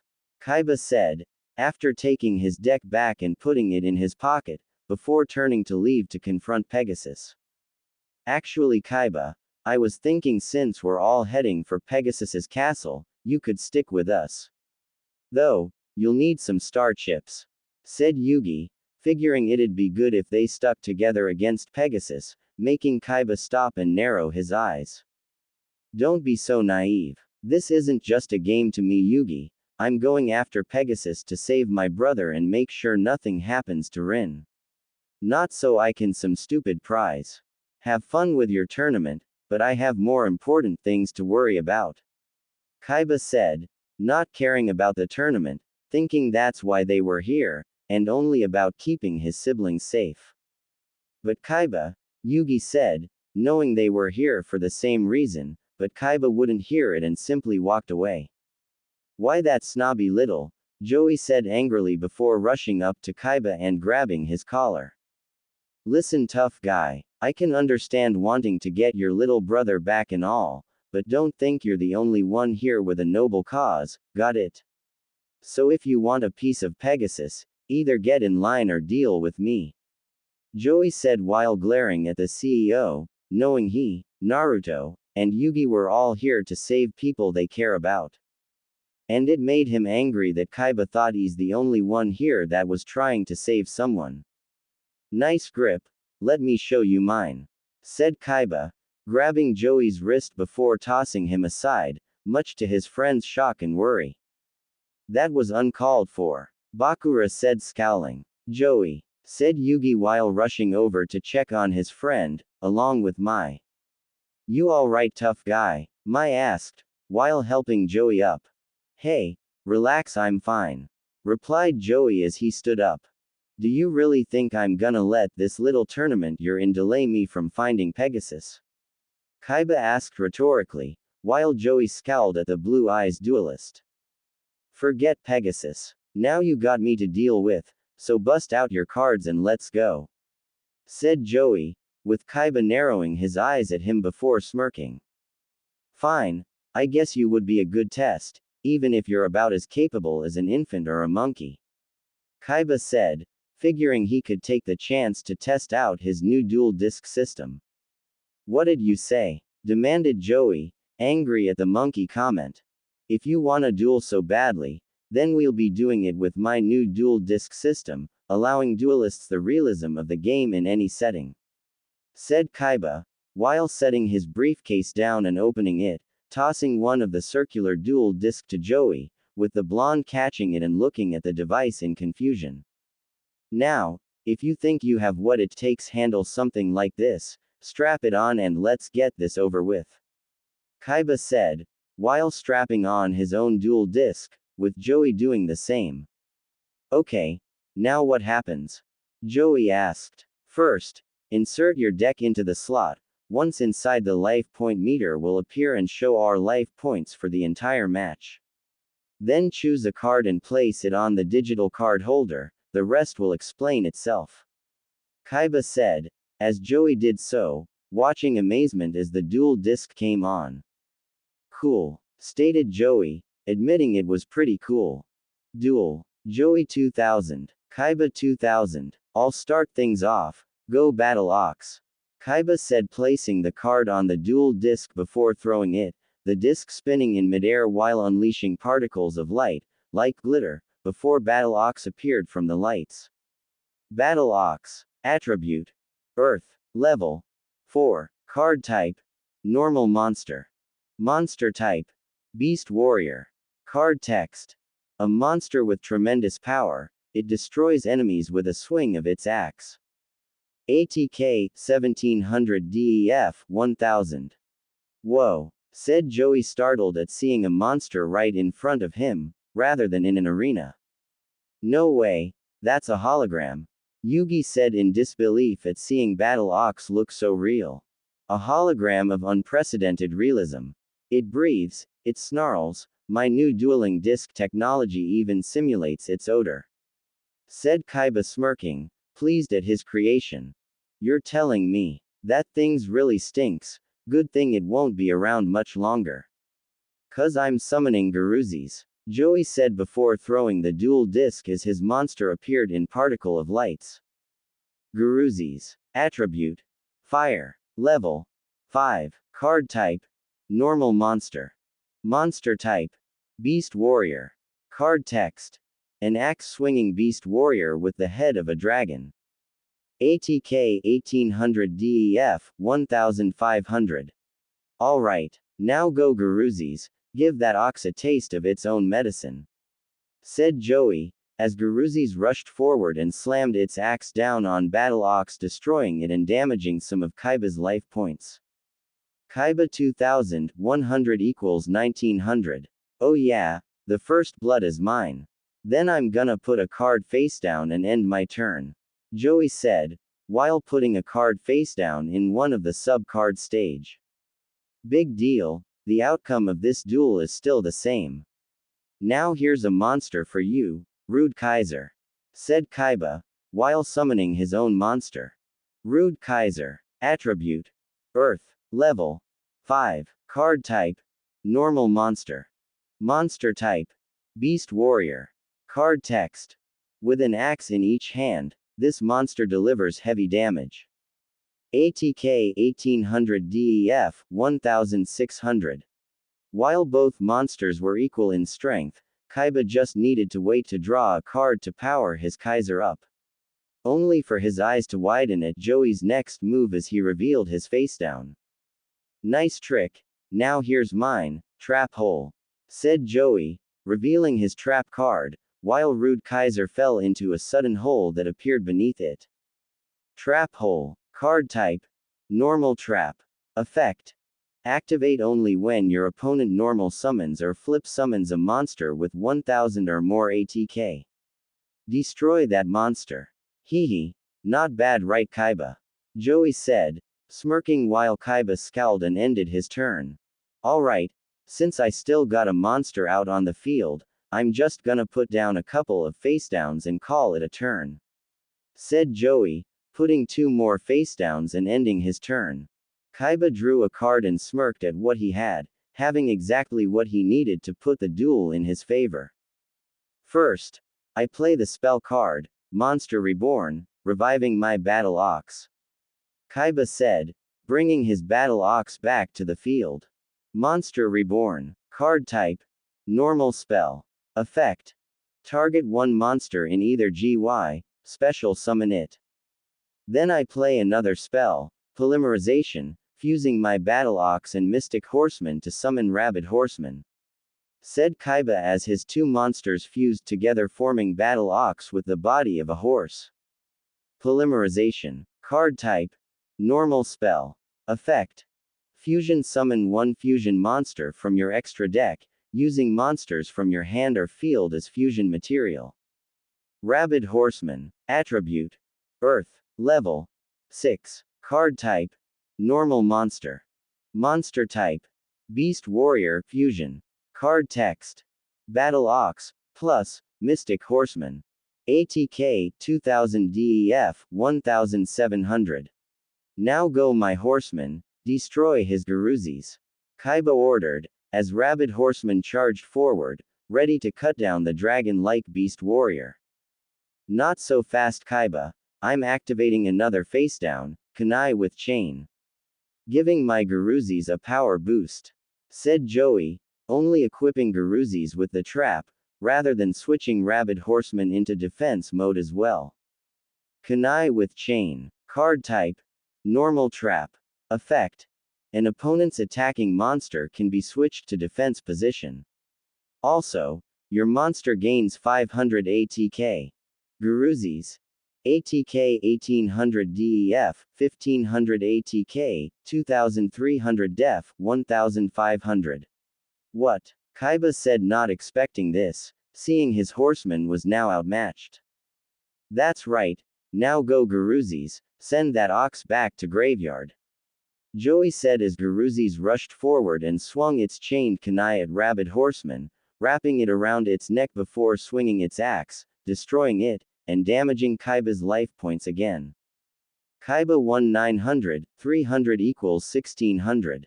Kaiba scowled as Joey cheered at destroying another one of his monsters, not having expected the loser to actually manage to put up a challenge. Having expected his first move to be summoning a monster weaker than his Battle Ox, in attack mode. But now, Kaiba had to begrudgingly admit that Joey seemed to actually be doing pretty good. But not for long, Kaiba thought, before drawing a card while schooling his features, seeing what he drew and what he had in his hand, a strategy forming his head on how to end this duel. Alright Wheeler, since you've proven to be slightly more capable than a monkey, so feel honored that I'm actually bringing out this. I summon my Blue Eyes White Dragon, Kaiba said as he summoned on his legendary dragons, as it appeared and roared loudly. Blue Eyes White Dragon. Attribute. Light. Level. 8. Card type. Normal monster. Monster type. Dragon. Card text. This legendary dragon is a powerful engine of destruction. Virtually invincible, very few have faced this awesome creature and lived to tell the tale. ATK, 3000 def, 2500. Now attack Blue Eyes, burst stream of destruction. Said Kaiba as Blue Eyes fired a blast of energy at Garuzzi's, destroying it and damaging Joey's life points, as the boy grunted and shielded himself from the attack. Joey 2700 equals 1300. Tisk. Okay rich guy, so you managed to bring out one of your dragons. Well, you aren't the only one with a dragon anymore, pal. Said Joey, while drawing a card and seeing what was now in his hand. Okay, check this out. I play my face down the spell card Sword and Shield, switching the ATK and def of your dragon. Joey said, while playing his second face down card. Shield and Sword. Card type. Normal spell. Effect. Switch the ATK and def of all face-up monsters on the field until the end of this turn.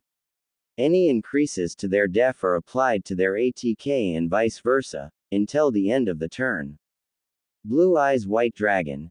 ATK, 3000 def, 2500 ATK, 2500 def, 3000. And the point of that was? Kaiba asked in a deadpan tone, upon seeing his dragon was only weakened a little. Just wait, the next part's coming up. Now I summon, the Red Eyes Black Dragon. Said Joey while placing the card and throwing the disc as Red Eyes appeared across from its counterpart roaring. Red Eyes Black Dragon. Attribute. Dark. Level. 7. Card type. Normal monster. Monster type. Dragon. Card text.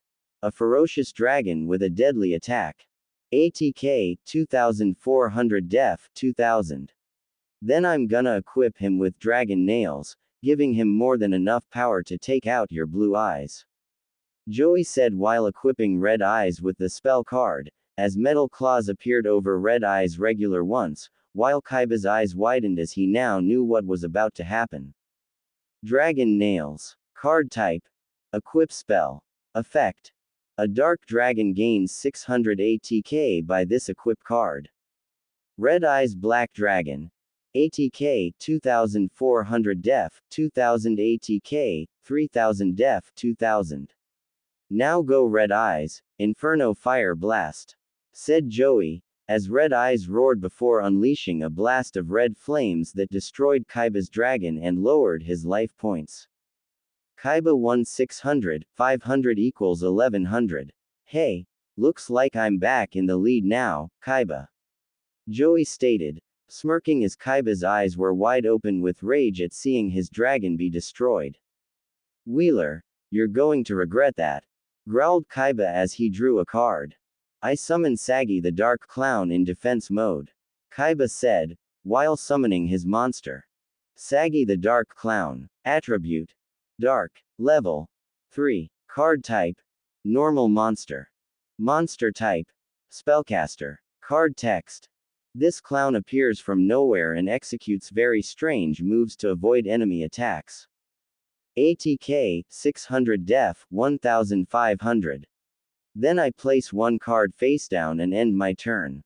Said Kaiba, sticking to his strategy, even if he was angered at the loss of his dragon, he wasn't going to underestimate Joey and knew there might have been a very small, practically non-existent, chance he could somehow do it, so he was prepared for the chance it was destroyed. That didn't mean he wasn't any less angry about it. Not much of a move, but okay. Go Red Eyes, incinerate that clown. Joey said, as his dragon unleashed another blast of flames that destroyed Sagi, making Kaiba smirk. Thanks Wheeler, because now I can activate my trap. Crush Card Virus. Said Kaiba, while activating his face down. Crush Card Virus. Card type. Normal Trap. Effect. Activate only when a dark monster with 1000 or less ATK is destroyed by battle from your side of the field. Your opponent destroys all monsters with 1500 ATK or more on their side of the field and in their hand and deck. Damage calculation is applied normally. Those monsters cannot be special summoned from the graveyard. If this card is not in your graveyard, negate this effect.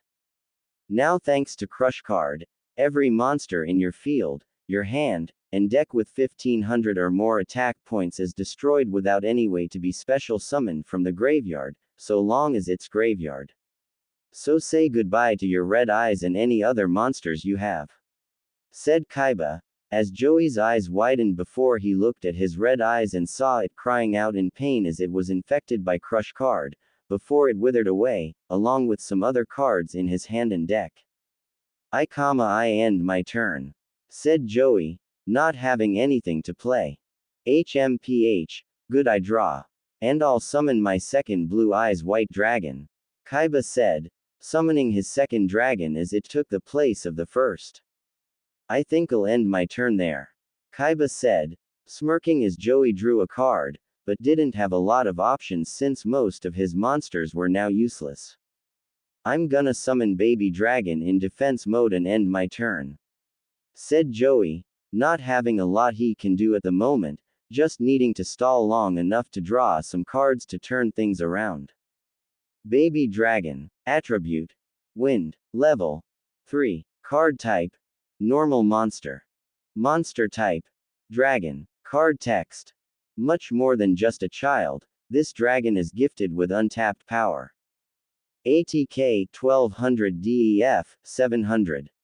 My move then, said Kaiba, drawing a card with his smirk widening, knowing he just won the duel. I equip my blue eyes with Fairy Meteor Crush, Kaiba said as his dragon was surrounded by a reddish-pink aura. Fairy Meteor Crush, Card Type, Equip Spell. Effect.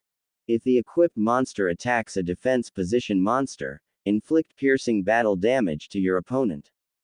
While it may not power up my dragon, thanks to Fairy Meteor Crush, Blue Eyes is now capable of dealing piercing damage when it destroys a defense position monster. Now go Blue Eyes, burst stream of destruction. Said Kaiba, as his dragon roared before blasting Baby Dragon and destroying it, along with the last of Joey's life points. Joey won 300, 2300 equals -1000. Joey cried out as he was thrown back by the force of the attack, crashing into the ground. Joey, the others said in worry for their friend. I have to admit, Wheeler, you actually managed to prove better than I thought, but you still had no chance against me. Said Kaiba, reluctantly admitting that the other duelist gained a bit of his respect at how he was able to push him and maintain the lead for most of the duel. Are you alright, Joey? Yugi asked, while checking on his friend. I'd also say my dual disc system is a complete success, with how it managed to push him into submission. Look at him, he's practically a whimpering dog with his tail between his legs. And once I'm done with Pegasus, that's exactly what he's going to be.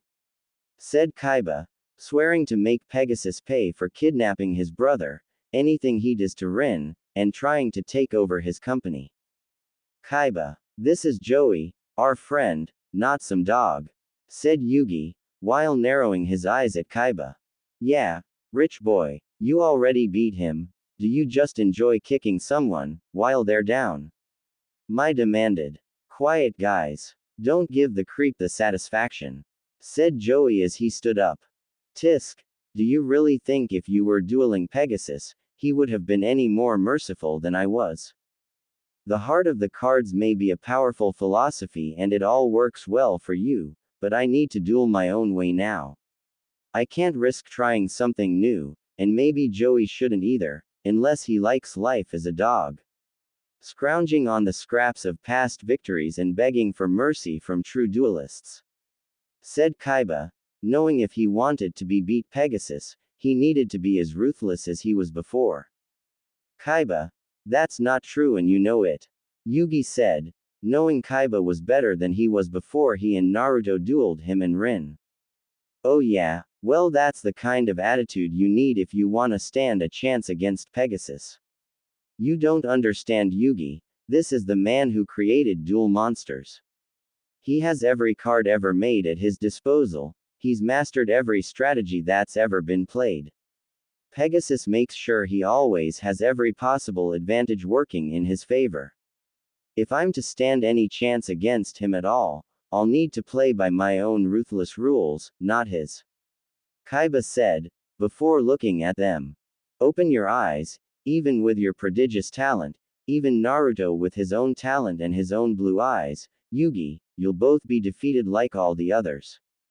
Because when Pegasus duels, he uses much more than mere skill. I've seen him use a magic that's stronger than any card. Said Kaiba before he told them about when he was at the Intercontinental Tournament in New York City, as Pegasus's guest of honor, with Pegasus against a hotshot duelist named Bandit Keith Howard. How he made it to the final match and dueled Pegasus himself, only for Pegasus to pull a kid from the audience and have him duel Keith, with only some instructions he wrote down.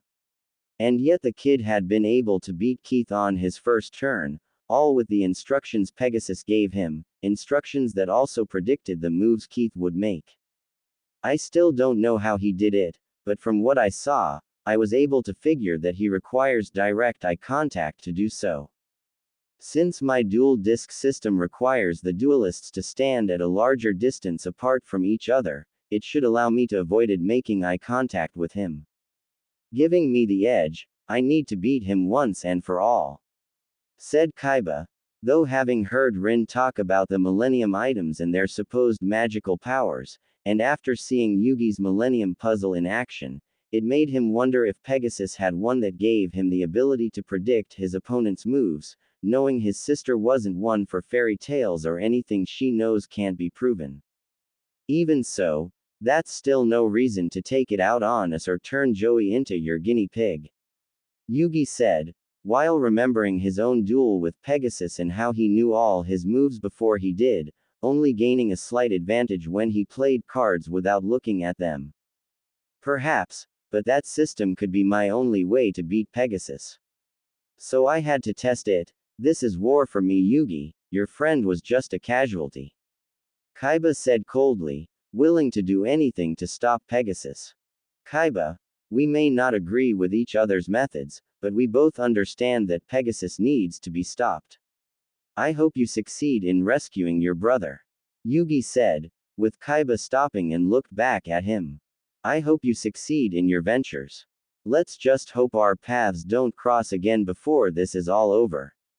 And give Naruto a message next time you see him, that there's only room for one wielder of the Blue Eyes White Dragon and I don't intend to lose to him again. Once I'm done with Pegasus, he's next. Kaiba said, knowing he'll prove he is the one true wielder of the Blue Eyes. Kaiba then took his leave and headed towards Pegasus's castle, while the friends watched him leave. Next morning, with Naruto, Rin, and Taya. The next morning Taya woke up within her tent, only to immediately jerk up with wide eyes as she remembered the events of last night. Naruto being in shock over what happened, going off on his own while giving her his ring, meeting the Roman Emperor Nero, and seeing she was in fact a girl rather than a guy.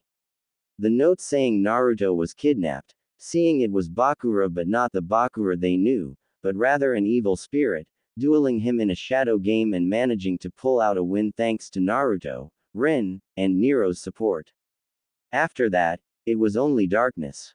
They must have brought me back to camp. Taya thought, while exiting the tent to see Naruto and Rin already awake, with the two looking at her and smiled.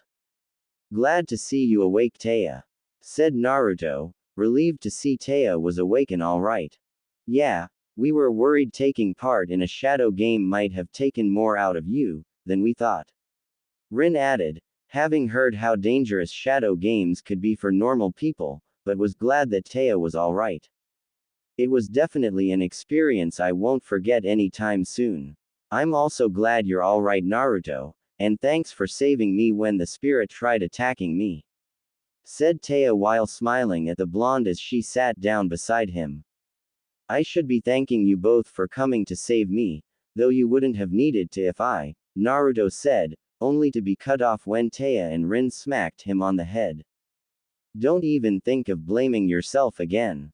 We've already been over this several times, it wasn't your fault, said Rin, refusing to hear Naruto blame himself again, with Taya nodding in agreement. Rin's right, even if I knew what was going to happen, I still would have dueled Bakura to save you, so just accept it, mister, got it? Taya said sternly, with Naruto sighing but nodded before smiling at her. Alright. By the way, you're really awesome in that duel, Taya. I guess you've really been holding back against Joey. Naruto said with a smirk, making Taya giggle lightly. What can I say? I didn't want to crush him too badly. But yeah, despite the circumstances, it was really fun being in an actual duel. Said Taya, smiling as she can now seeing why Naruto, Yugi, and Joey enjoyed dueling so much. Yeah, not to mention being a completely different experience with the holograms. I actually wouldn't mind dueling you, Taya, once we're off the island, since you're a really amazing duelist. And if you want, I could help you improve your skills and deck. Naruto offered, making Tez smile widen. I'd really like that, Naruto, but don't think I'll go easy on you. Said Taya as she flashed Naruto a competitive smirk, which he returned. I'd be insulted if you did. Naruto replied. If you want, I could also help you improve as a duelist, Taya. And I'd like a challenge as well, since from what I saw, you could become a really skilled duelist. Added Rin, having been impressed by her skills and was eager for the chance to duel her as well. Along with part of her also wanting to remind them she was there as well, since she really didn't like how close Naruto and Taya were getting to each other. Later, after some time, Naruto had gone off to forage for some food to prepare breakfast for them, while Taya and Rin went to a nearby river. The girls checking around to make sure no one was nearby or any hidden cameras, before they stripped out of their clothes and got in the water to clean themselves.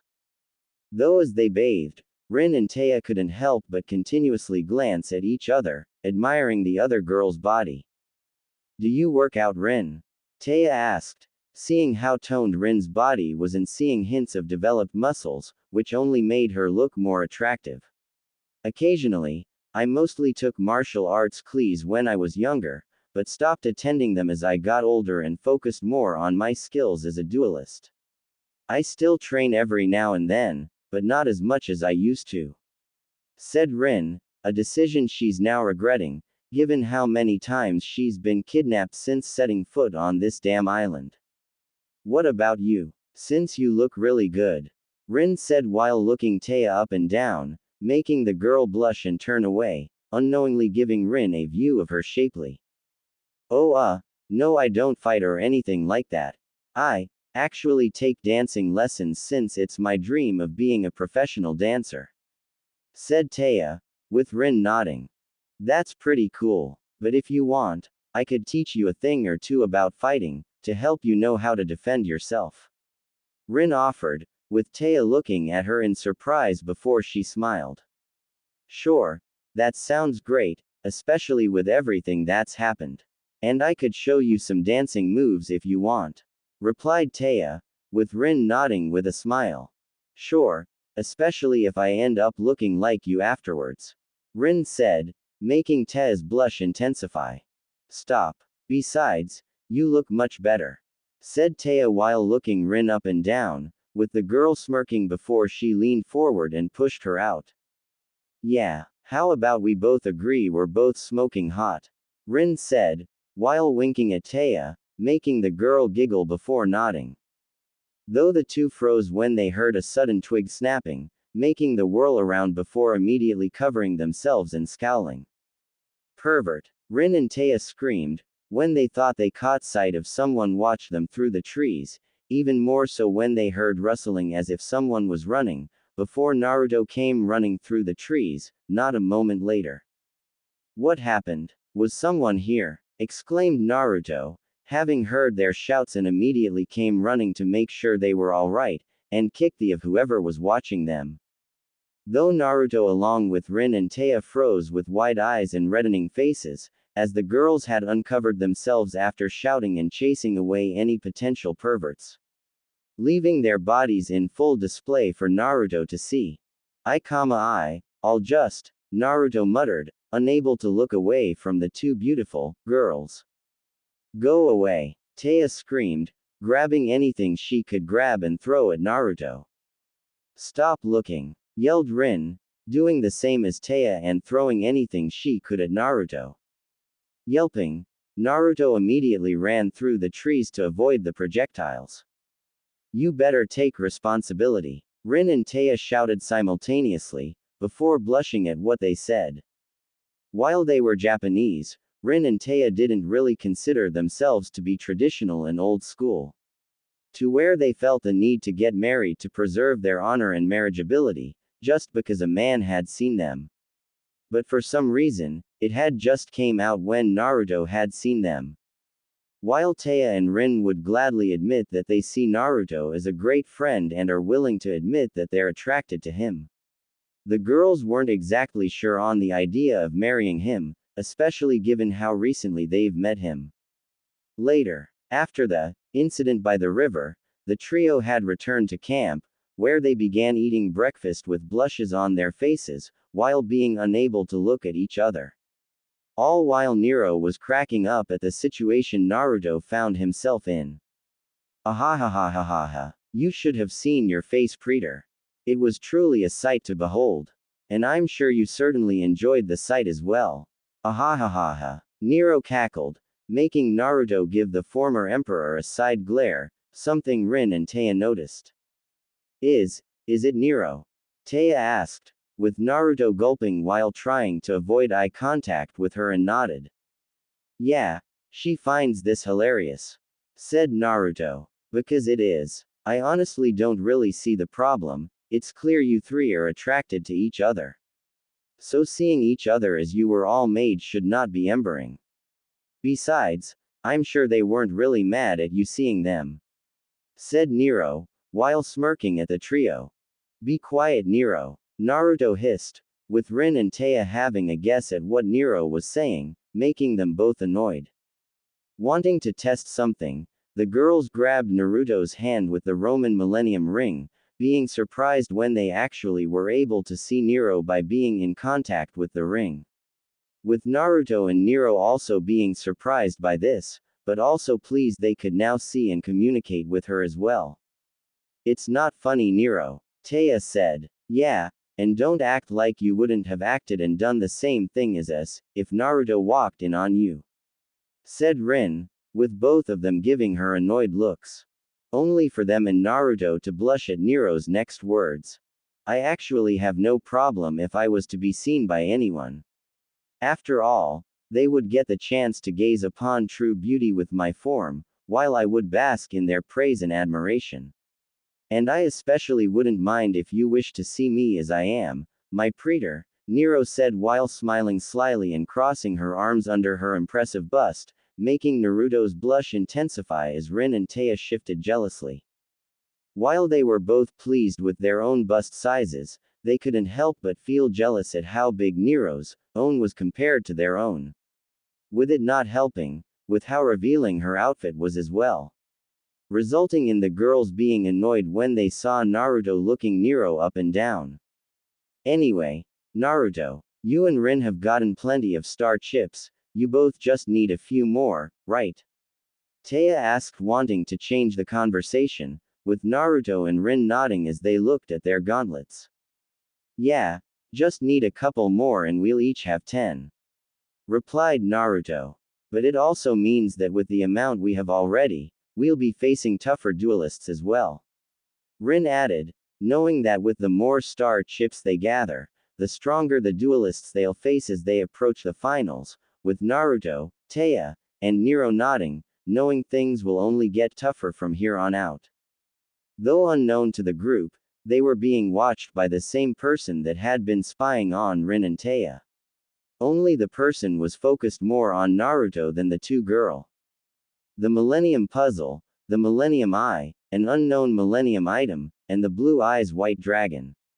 Master Merrick will be very pleased with the prizes I'll bring to him, thought the rare hunter, before sinking into the shadows to plan out his move. After having finished their breakfast, Naruto, Rin, and Taya had set out again to continue exploring the island to search for more duelists to face and win more star chips from. But knowing that the tournament is likely closing into the finals, since Naruto has 6 star chips and Rin has 4. Knowing that anyone left has likely gotten just as many, if not more, star chips and will be tough opponents. Though suddenly the three stopped, as they spotted a familiar figure just up ahead of them, at least familiar to Naruto and Rin. You. Rin growled while glaring at the ventriloquist of the dead, angry to see the bastard that first tried kidnapping her. Yes, it is I once again. I would say it is a pleasure to see you two again, Ms. Tasaka and Mr. Uzumaki, but I would be lying. Said the ventriloquist, glaring at the two that had defeated and humiliated him in front of his master. Naruto. Rin, who is this guy? Taya asked, wary of who this could be. He calls himself the ventriloquist of the dead, he's an eliminator that Pegasus hired to take out duelists. He also tried kidnapping Rin, not long after we first arrived on the island, but I stopped him. Answered Naruto. The bastard also admitted Pegasus kidnapped Makuba. And you made a mistake showing your face to me again, cause now I'm going to beat some answers out of you. Said Rin as she was ready for the ventriloquist this time around, and wouldn't let herself be taken off guard. Have you forgotten that you're in a tournament? The only way you can get answers from me, is by beating me in a duel.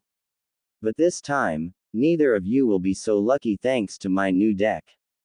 The ventriloquist said while holding up his new deck, having traded in his puppet deck for a more powerful one, in order to get his revenge. Use whatever deck you want, cause I only need one to crush you with. Rin retorted, stepping forward, eager for the chance to get some payback. We'll see who does the crushing. But in the event, you somehow defeat me, then you will get my 4 star chips. Which I believe means that you'll just need 2 more to save your brothers. Said the ventriloquist, as Rin froze when he said brothers rather than brother. Seto. What did Pegasus do to Seto and Makuba? Demanded Rin, angry and worried that Seto was now here as well and is likely walking into a trap. You'll have to duel me to find out. The ventriloquist taunted, making the girl growl but knew she didn't have a choice, as the three followed the eliminator to a duel arena. Rin, don't let him mess with you, he wants make you angry and end up losing the duel. I know you can beat him, but you need to stay calm and focused. Said Naruto, with Rin rounding on him, about to snap at the whiskered blonde like she did after learning Makuba was kidnapped, but stopped and calmed down. You're right. Thank you, Naruto. Rin said, knowing he was right and that she needed to stay focused if she wanted to beat the ventriloquist. You've got this, Rin, you're a great duelist and won't lose to some clown in a mask. Said Taya, smiling at her friend, which Rin returned and nodded. Thanks Taya, and yeah, I'm not going to let this freak beat me. Rin said, determined to win and make sure her brothers are safe.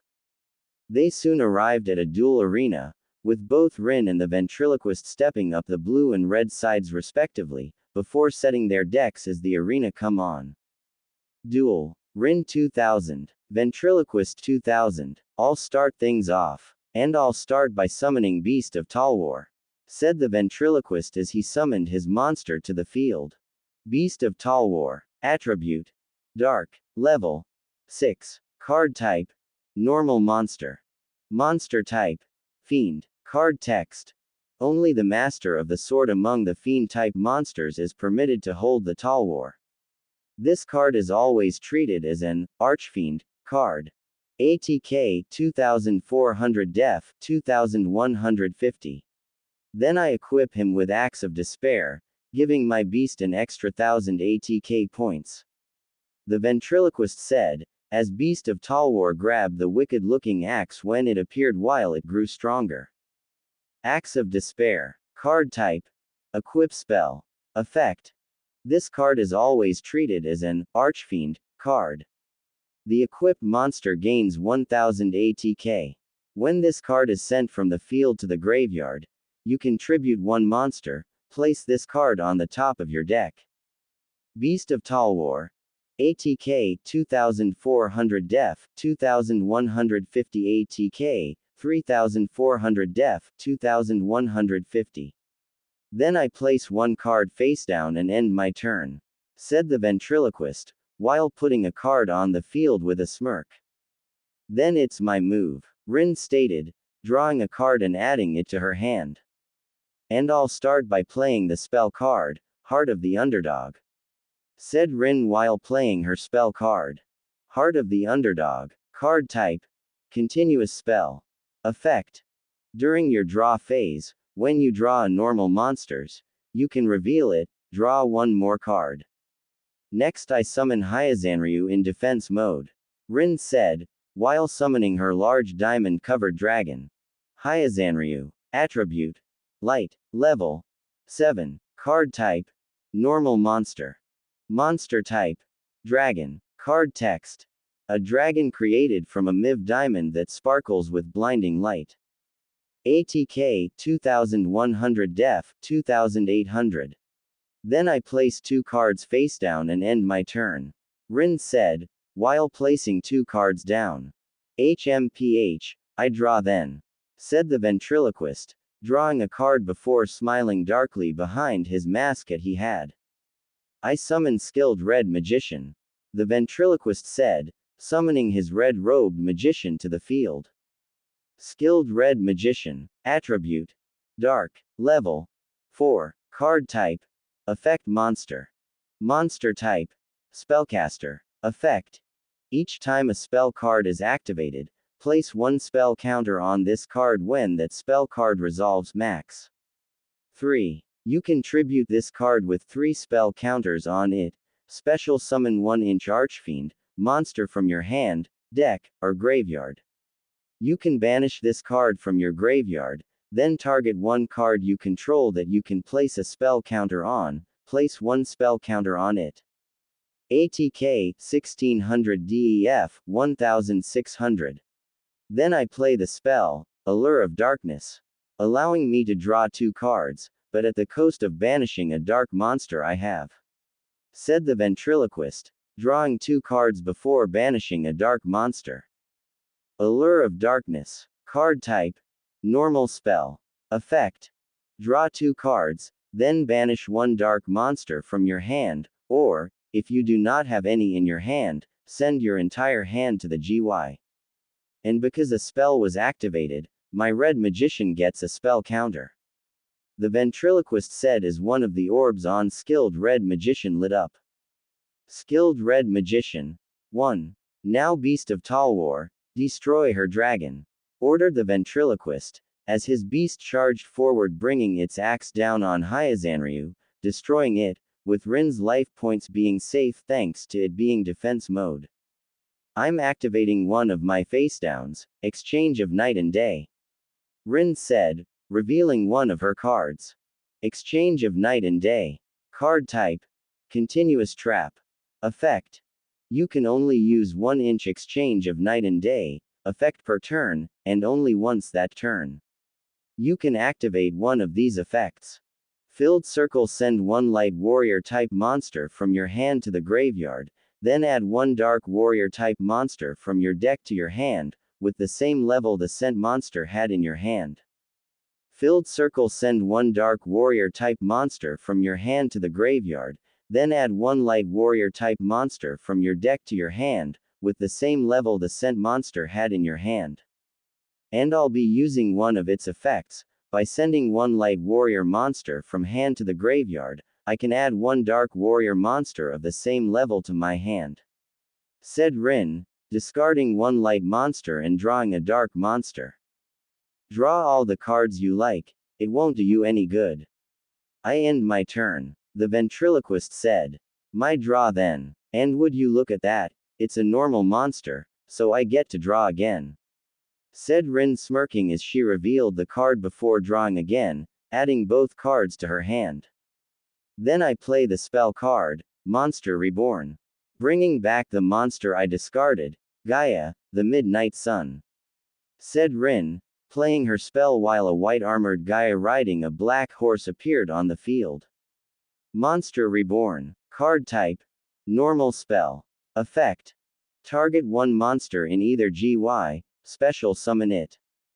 Gaia, the Midnight Sun. Attribute. Light. Level 4. Card type. Effect Monster. Monster type. Warrior. Effect. You can only use each effect of Gaia, the Midnight Sun, once per turn. Filled circle. You contribute one other light monster you control. Add one level 4 Dark Warrior type monster from your deck to your hand, then send one card from your hand to the graveyard. Filled circle. You can banish one dark monster from your graveyard, then target one monster on the field. It loses 500 ATK, until the end of your opponent's turn. ATK, 1600 DEF, 1200. And my Red Magician gains another counter. The ventriloquist stated, while smirking wickedly as another orb lit up on Red Magician. Skilled Red Magician. 2. Then I'm summoning out Gaia, the Polar Knight. Said Rin, summoning a second Gaia, this one wearing black armor and riding a white horse. Gaia, the Polar Knight. Attribute. Dark. Level 4. Card type. Effect Monster. Monster type. Warrior. Effect. You can only use each effect of Gaia, the Polar Knight, once per turn. Filled circle. You contribute one other dark monster. Add one level 4 light warrior type monster from your deck to your hand, then send one card from your hand to the graveyard. Filled circle. You can banish one light monster from your graveyard, then target one monster you control. It gains 500 ATK until the end of your opponent's turn. ATK, 1600 DEF, 1200. Next I play Graceful Charity to draw 3 cards, but discard 2 of them. Said Rin, drawing 3 cards before discarding 2 of them. Graceful Charity. Card type. Normal spell. Effect. Draw 3 cards, then discard 2 cards. And that's counter number 3. The ventriloquist said as the third orb lit up on his Red Magician. Skilled Red Magician. 3. Like it'll do you any good. Now I activate the effect of Gaia, the Midnight Sun. By banishing a dark monster from my graveyard, I can lower the ATK of one of your monsters by 500. And I choose Beast of Talwar. Rin said, discarding a dark monster while her Midnight Sun charged forward and pierced Beast of Talwar. While not destroying it, it did leave a glowing white hole in its chest. Beast of Talwar. ATK, 3400 def, 2150 ATK, 2900 def, 2150. Now I'll play my second facedown, Escape from the Dark Dimension. Allowing me to bring back the dark monster I just banished. Return now Dark Blade. Said Rin as she brought back Dark Blade back to the field. Escape from the Dark Dimension. Card type. Continuous Trap. Effect. Target one of your banished dark monsters, special summon the target. When this card leaves the field, destroy that target, and if you do, banish it. When that target is destroyed, destroy this card. Dark Blade. Attribute. Dark. Level 4. Card type. Normal monster. Monster type. Warrior. Card text. They say he is a dragon manipulating warrior from the dark world. His attack is tremendous, using his great swords with vicious power.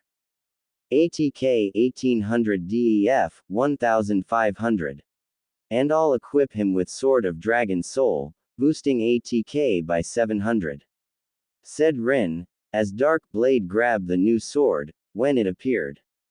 Sword of Dragon Soul. Card type. Equip spell. Effect. This card can only be equipped to a warrior-type monster. A monster equipped with this card increases its ATK by 700 points. A dragon-type monster that battles with the monster equipped with this card is destroyed at the end of the battle phase. Damage calculation is applied normally. Dark Blade. ATK 1800 DEF, 1500 ATK, 2500 DEF, 1500. Finally I activate the effect of Gaia, the Polar Knight. By discarding Hyazanryu, I can increase one of my monsters' ATK by 500. And guess who's getting even more powerful? Said Rin smirking, as the ventriloquist's eyes widened as Dark Blade's ATK went even higher. Dark Blade, ATK 2500 def, 1500 ATK, 3000 def, 1500. Now Dark Blade, attack and destroy Beast of Talwar. Rin said, as Dark Blade rushed forward and slashed Beast of Talwar with his blades, destroying the monster and lowering the ventriloquist's life points. Ventriloquist 2100 equals 1900. Hope you weren't too attached to your beast. Taunted Rin with a smirk. Pleased she took down what she believed to be the Eliminator's strongest monster, only to pause when she heard the ventriloquist chuckling darkly before he began laughing madly. Stupid girl, you've just activated my trap card, Call of the Archfiend. Said the ventriloquist activating his face down. Call of the Archfiend. Card type. Continuous trap. Effect. You can target one level 5 or higher fiend monster in your GY, discard one fiend monster, and if you do, special summon the targeted monster. You can only use this effect of Call of the Archfiend once per turn. Now by discarding one fiend monster, I can bring my beast back to the field. Rise once more, Beast of Talwar. Said the ventriloquist, discarding a card while Beast of Talwar reappeared, making Rin scowl at seeing the monster she just destroyed return.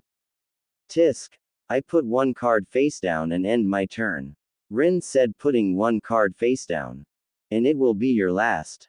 The ventriloquist said, drawing a card. Now that my skilled red magician is 3 counters on him, I can activate his ability to special summon an archfiend monster from my hand, deck, or graveyard, and I have the perfect monster. From my deck I summon the summoned skull. Said the ventriloquist, much to Rin, Naruto, and Tez's shock, as red skilled magician began glowing with dark energy before it was struck by lightning, and in its place was summoned skull. Summoned skull. Attribute. Dark. Level. 6. Card type. Normal monster.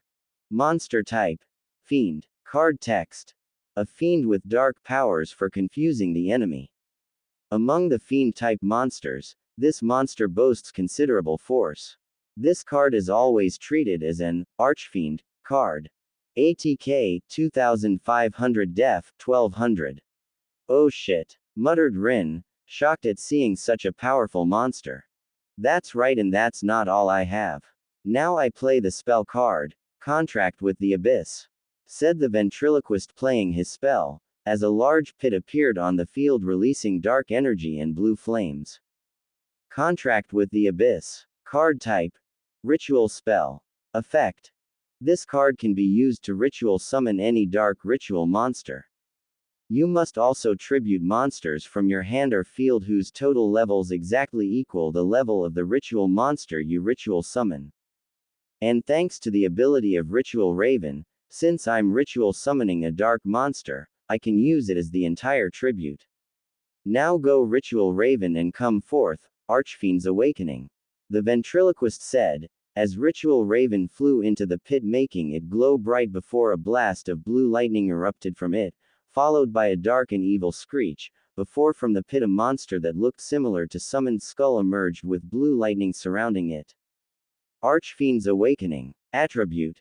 Dark. Level. 6. Card type. Effect monster. Monster type. Fiend ritual. Effect. You can ritual summon this card with Contract with the Abyss.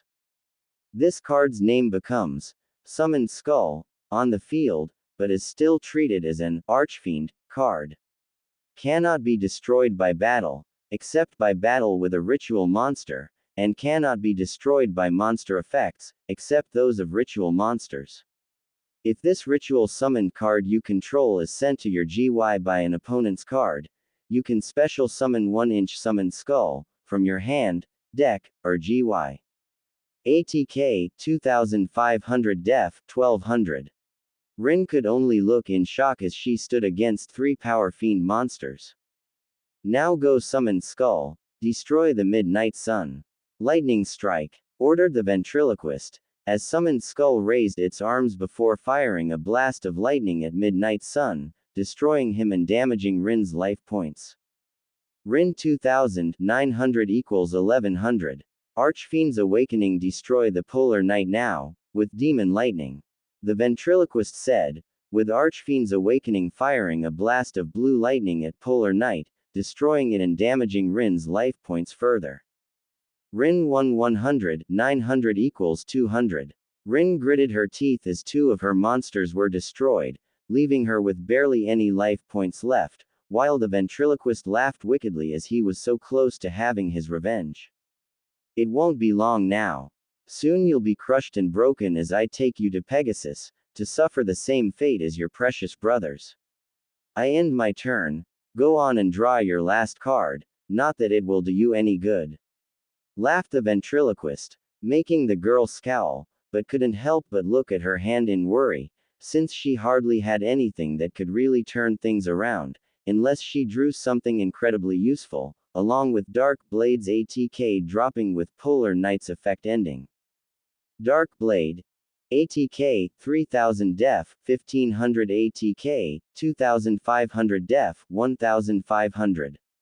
While he couldn't attack her directly, Rin couldn't stay on the defensive forever, and even if she managed to destroy one of his monsters, he still had 2 powerful ones left to attack her with. Not to mention, Call of the Archfiend, which could just bring his monsters back right after she destroys them.